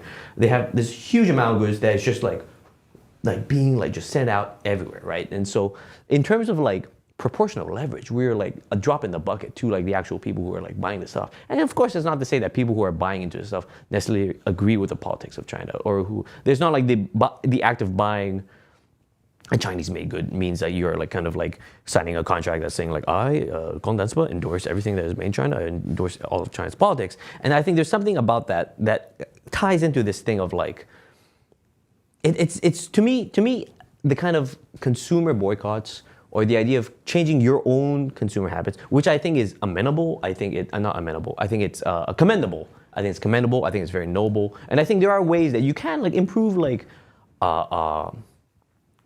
the world in like very like little minute ways, or at least in your own little bubble, right? Like if you're using like if you're living like waste-free vegan, I think there's a lot of ways that you remove yourself from these massive systems of exploitation. But I don't think that necessarily means that these systems of exploitation is going to stop. I think a lot of times they adjust for whatever kind of loss of capital they have, whatever kind of loss of like sales they might have. There's different ways that they adjust. I think I think people maybe underestimate how these systems adjust and how they like try to make up for this like lack of things, a lack of sales that might be the result of a boycott.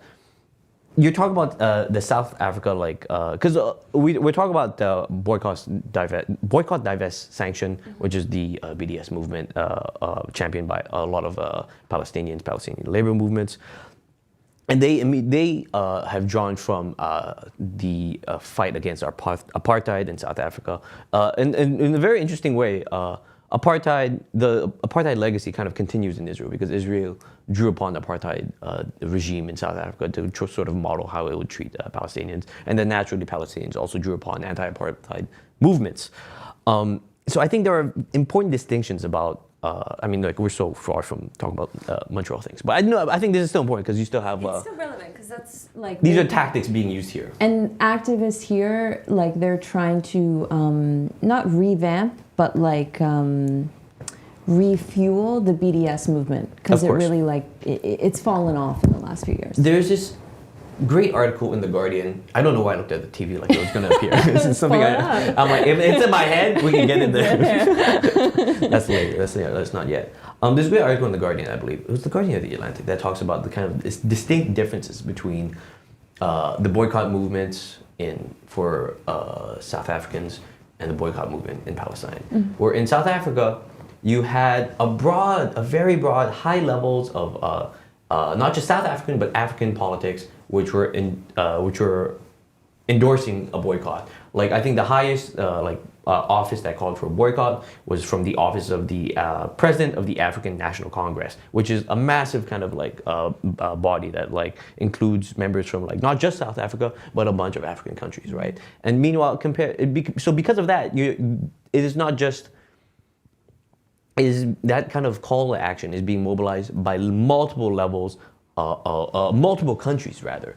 When we look at Palestine, that call is coming from the highest body it came from is just kind of civil society in Palestine, right? And not to say that because of that it means it can't happen. Of course it can happen, but there's a very different kind of they're starting off at very different bases. They're starting off at very different kind of levels, and I think for it to be the kind of to have the kind of success that the South African boycott calls had, I think it needs to also come from like much larger bodies of power, like maybe like governments would do well to call for it.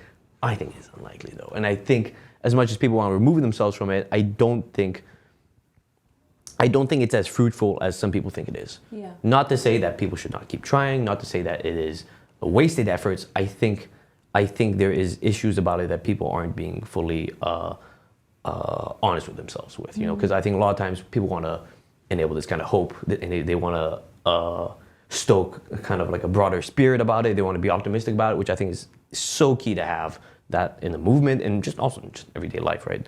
But I do think there are ways that I don't know if people have been measuring success with their actions or these kinds of calls. Because I mean, I think we talked about like the Starbucks boycott. I think you and I, at least outside of this, and I have certain.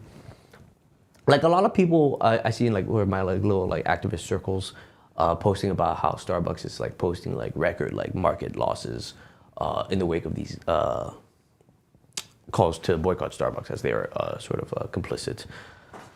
But like the thing about that is like I think what I assume are the Starbucks locations that actually have their pocketbooks directly affected are most likely in Turkey, or in kind of like certain like North African or Middle Eastern kind of countries where they operate in, which have a much larger population base that is sort of against it.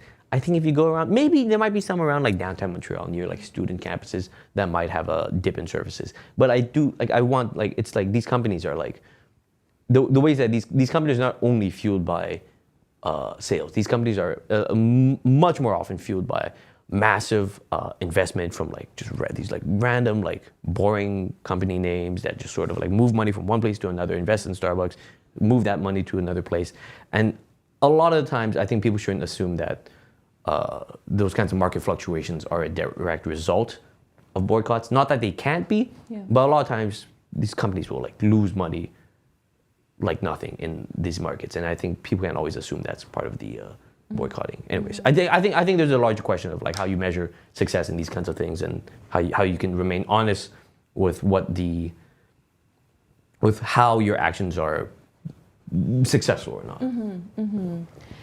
Yeah, no, I think you brought up like really good points. I think that there are kind of like different levels to the boycott. I know that like when I think that there's like this element of like hypocrisy where it's like people who will go protest on the streets and like support this movement, you know, in their social media or publicly, like anyway, but then they might like turn around and go like, you know, line the pockets of like Heather from Chapters, who, you know, has this organization which supports the Israeli army.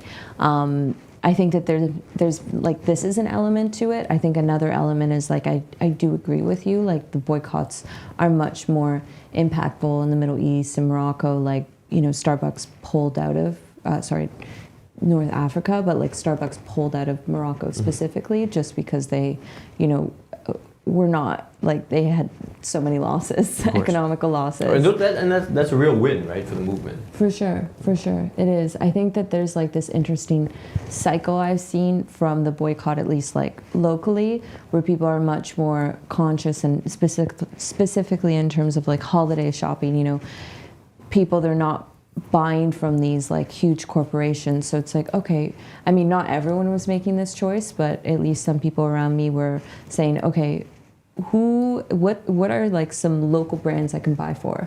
So as a result of boycotting, you know, products affiliated with Israel or its military, they're instead like stimulating like small businesses as well as like local businesses. Sure. And as a result of not only stimulating our local economy and like, you know, boosting that here, we're also like relying on less greenhouse gas emissions. So it is like beneficial in other forms. Yeah, I mean, like I think I try to, I'm not saying you're not hopeful.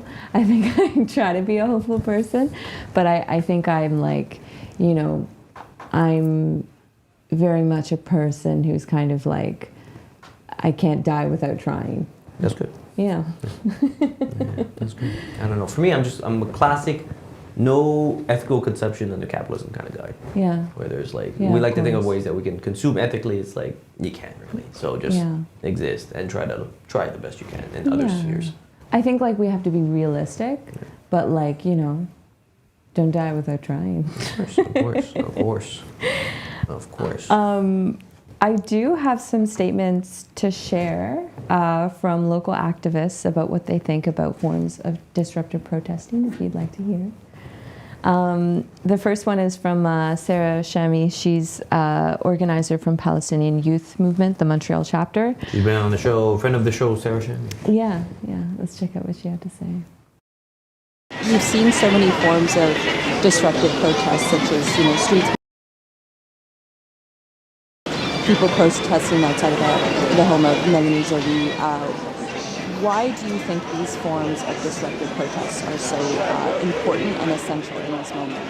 You know, I think, you know, it's been 3 months of watching this genocide unfold, 3 months of, you know, government's inaction, 3 months of complicity and greenlighting this campaign of genocide. And so escalatory actions are actually extremely necessary for us to be able to get our voices heard. And, you know, it's sending a clear message that as long as our demands for an immediate and permanent ceasefire are not being met, we will continue to put pressure on our government by any means necessary. For the sound, I didn't have my lapel mics, but this was this past weekend outside of the Israeli consulate, where essentially the weekly protest was organized. What was the question you asked? Because it was kind of hard to make out. Yeah. Essentially, I asked, what did I ask? I asked her, like, you know, there's a lot of information No, of course. circling around in my head. You know, I asked, like, what is the importance of, you know, disruptive protests? And what does she essentially think of them? And, like, are they impactful? Yeah. Okay. Yeah, well, I guess her answer. I mean, it's interesting. She doesn't use the word disruptive. I think what stuck out to me was she said escalatory. Yeah. So it's like as if every action has to kind of be like a sort of like a bigger one than the last. Yeah. Yeah. Absolutely. I have a statement from Dimitri Laskaris. He's a journalist and a lawyer, as well as a former member of the Green Party. Last week. Not just member. He ran for the Green Party leadership, finished second. That as well. Last week, he was protesting outside.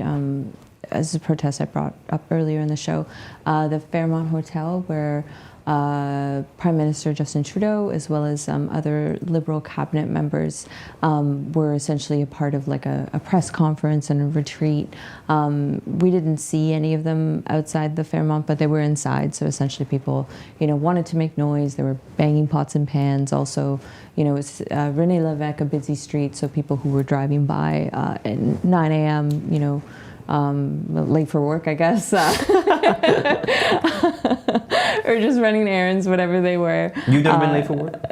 No comment. I'm always, anyways. Tell all. I'm sorry, continue.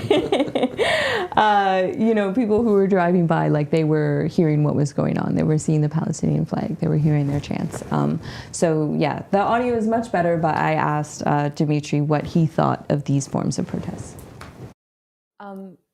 Disruptive protests, you know, such as the one you've been taking part in over the last few months and including today, why are they such an important form of protesting during the war in Gaza? Well, you have two audiences, basically. There are the people out there in the public who don't know quite what to make of all of this. Of course, some people are very pro-Israel, and we're not going to change their minds, no matter what we say or do. Then there's another segment of the population that doesn't need to be persuaded. You know, and they may or may not join us in the protest, but they've already come, you know, to a conclusion based upon the facts. But there's a large swath of the population that doesn't really know. They may lean one way or another, but they don't have a strong view, and they are cognizant of the fact that they don't know a great deal about the history of this entire so-called conflict. That's the audience that we're primarily interested in. When you go out in public, you know, you saw when you were there today, Boulevard René Lévesque, at 9 a.m., there's a lot of traffic. People will see us out there. They'll hear us making noise, waving the Palestinian flag, and they'll go, And they see that often enough, they start asking themselves questions. Why are all these people out in the streets? What are they upset about? Why do they say these things? So we try to stimulate conversation and inquiry by the members of the public whose minds aren't made up. And the other audience, of course, is the political class, the people who are in the building today. We want them to feel the heat. We want them to feel that whenever they appear anywhere publicly, whenever their presence is known to the public, they are going to have to confront protests. And I've said before, and I was gratified to see that somebody actually did this recently, we should actually take this to the doorsteps of their homes. Not in anything other than a peaceful manner, and we shouldn't be unduly disruptive, but there were a number of people who peacefully protested at the home of Mélanie Joly, the foreign minister, last week. That's the kind of pressure we need so that they can't escape it. Every time, you know, they show their faces, even when they're at home, there are people out there calling them out for supporting a genocidal regime, which is exactly what they're doing.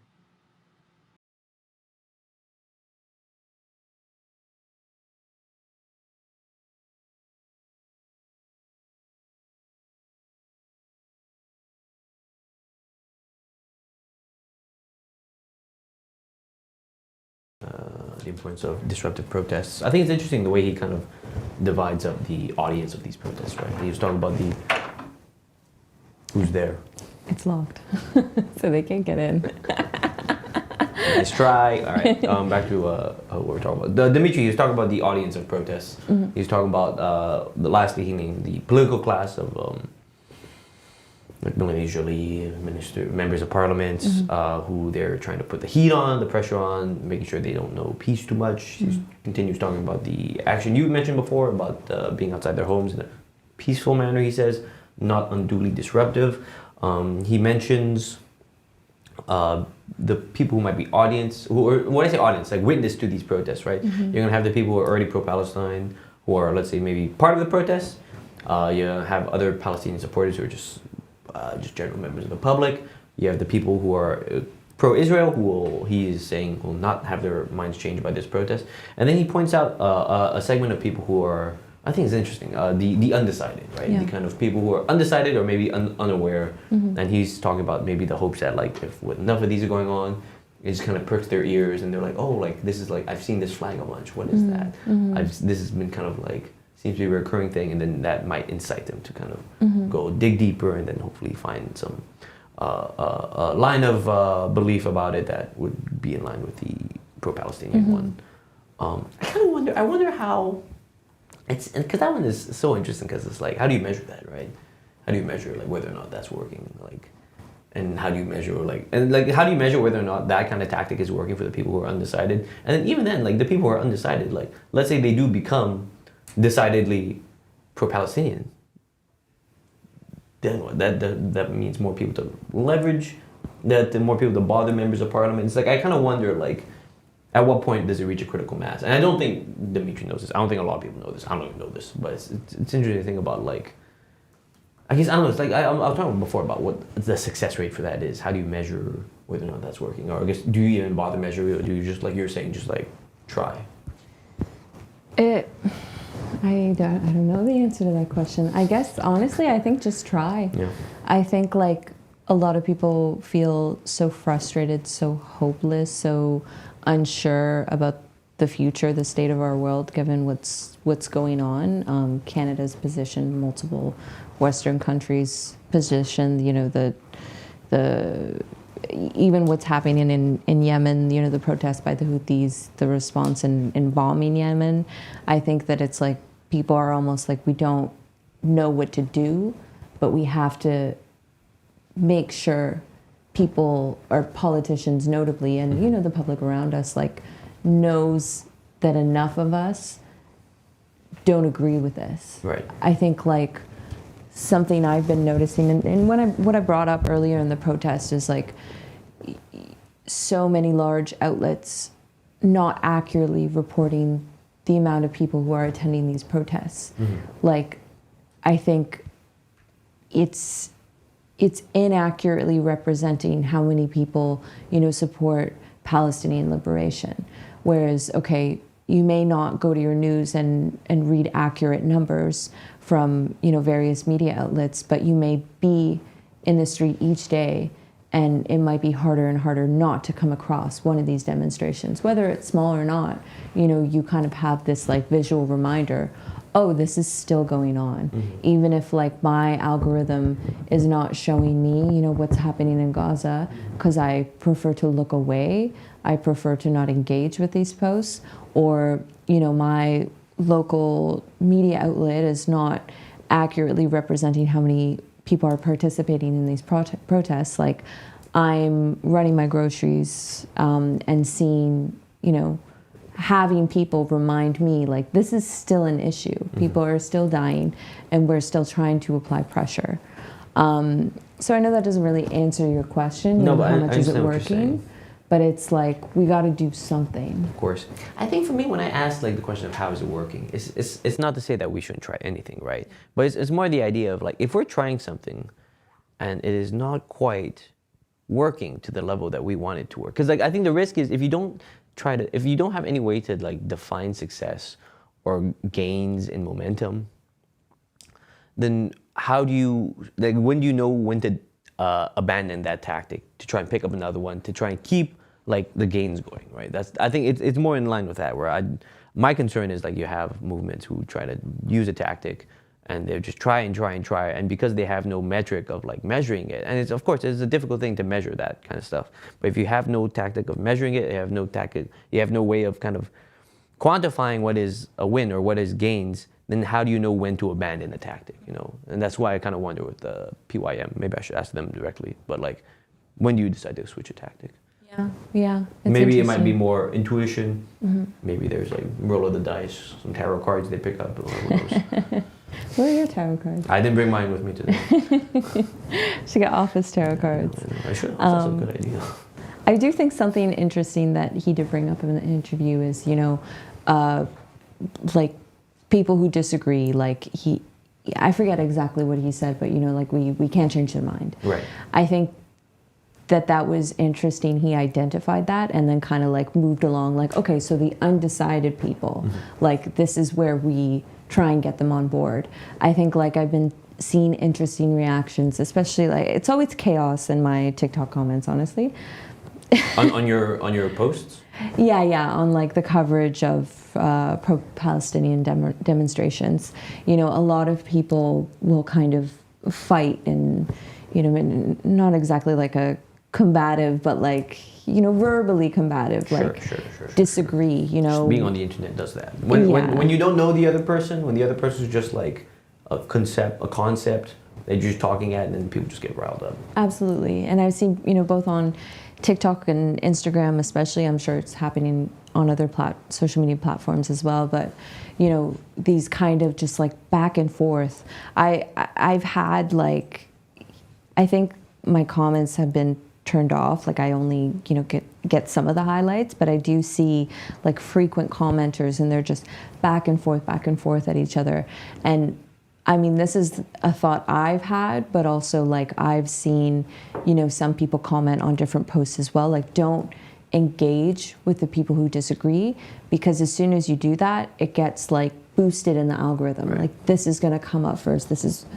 These negative comments, disagreeing comments are what people are gonna read first when they come to the post. So it's like, don't even engage. And it's like Dimitri is having this kind of reaction where he's not like identifying, don't engage on social media, but he's just kind of like has this attitude of, it's not worth my time. Right. Like they could have these conversations on their own, but I think what I've experienced with people who disagree is almost this form of like shutting off. So all you can really do is like be patient. If they come around, they want to talk, they can, but there's not really any point in like wasting your energy when it's like, as he said, this undecided group. This is where we're going to try and focus and get that support and, have these people call their MPs, have them talk with their family member, these friends, join in actions. Yeah. I think it's something really important to know about, like, I think the people who disagree, especially online, especially if you don't really know them, your effect on them, I mean, unless you're like so like charismatic and you know how to like just like undress someone with like an argument. I think the people who will have a easier time of changing that person's mind, the person who's like incredibly like whose opinions are, let's say, like opposite of yours, are going to be the people closest in their lives, are going to be the people they see regularly, right? And so what's important is for people to think about like, okay, who do I see regularly? What long-term conversations can I have that can generally, like, where you get to express the full range of facts, politics, history behind an issue, where you can get them to change their mind on it, maybe. And I think his point is good, because it's like a lot of times we want to. It's like the idea of like changing someone's mind, just like that with an argument or like just like in an instant is like so. It's like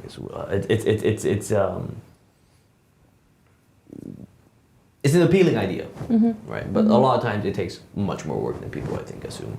Absolutely. Yeah. And so it's good that he brings that up. The people who are undecided, who are sort of on the fence, are a little easier to talk to about this. Not always, but sometimes. 100%. This last statement is from a member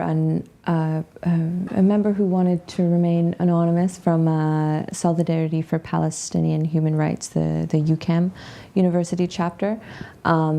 This person had kind of a bit of a different opinion than the two former people I interviewed. This interview was done by Aude Simon, one of our video journalists. Shout out Aude. Yeah. What do you think of forms of disruptive protests as we see these in Montreal, like blocking the roads, making noise, protesting outside politicians' homes? What is your opinion on those type of protests? It's a really tricky situation because I don't personally believe in, like, I didn't go to these events, whatever, because I don't take part in these types of things. But then I have to answer the questions, why are these things happening? Because also I can immediately say that, like, you know, they are making very clear and easy demands that are not being met by the people in government and the people in parliament. And I think that this is really frustrating. So I can understand the reason behind it, which is why I'm like, you know, like, have an open discussion and talk about these things and listen, actually. And I think this is like a really big problem in our society today, because, for example, the Democrats in the USA, almost 60% of their voting base want a ceasefire, and they won't even say the word. So I really think there's a big problem in democracy nowadays. Which, you know, how do you mediate that? How do you tell the Democrats who want something from their representatives, who won't listen to them? Democracy. Yeah, I mean, totally fair, totally fair. I mean, pointing out the American democratic system, which is, I think, not the world's favorite. Yeah, no, it's interesting. I guess he's not talking less. He's talking less about the disruptive protests themselves, right? Because he doesn't seem to attend them, but more about the need for them, or I guess the situation that kind of brings them up. Yeah, it was a bit vague. I think kind of what I took from this is that maybe this person doesn't totally agree with them, which is why they may not attend them, but they sympathize and they like understand. Right. The need for that kind of pressure. Sure. It's interesting hearing these kinds of varied opinions on disruptive protests. I mean, it seems across the board, people do seem, at least the people we interviewed, people CUTV interviewed, seem sort of in favor of them. Yeah. I guess time and place for them. No. I don't know if I have much more else to add that we haven't touched upon already. No, we were pretty in depth. I guess I'll keep you updated if there's some type of new form of disruptive or what did Sarah say? Escalatory protest. Yeah. What's a non-disruptive protest? Think about it. All right, thank you very much, everyone. Let us know in the comments, I guess. I can't think of one, can you? Yeah, no. I mean, just like staying at home, I don't know. Is that protesting? No, exactly. I think protesting is kind of necessarily like sort of disruptive, at least. Yeah. Disrupting the sound. Yeah. The quiet, the peace of a neighborhood. I know that there was a form where people, like a week of action, like don't go to school, don't go to work. That's staying at home, but that's still disrupting because you're not, maybe school is not, that's like affecting yourself. You're not doing the learning that you paid for, but if you don't go to work, like that's disrupting the business you work for. Of course, their operational capacity is disrupted by that. So I don't think there's a. I think there's a lot of interesting kind of threads between Felix's, our previous Felix Fuchs, talking about strikes. And strikes, I mean, strikes themselves are a sort of disruptive action, right? But like strikes, very similar to like the Bombardier and Lockheed Martin actions, are sort of like pointed. There's like a very specific thing that is being leveraged between a large group of people and, let's say, like a workplace or a company, which I think is interesting to think about in terms of the kinds of disruptions that are effective. Mm-hmm. It did seem like the Common Front strikes were effective. They seemed, I mean, of course, concessions were made, but they were able to get some of their demands in. Mm-hmm. Thank you very much, Savanna, for coming on. Thank you for having me. Leading this discussion on disruptive protests. And thank you, listener, for listening to myself, our guests, sort of ramble about different politics in Montreal. Make sure to follow us on our social media pages. And just have yourself a good weekend. I'll see you next week.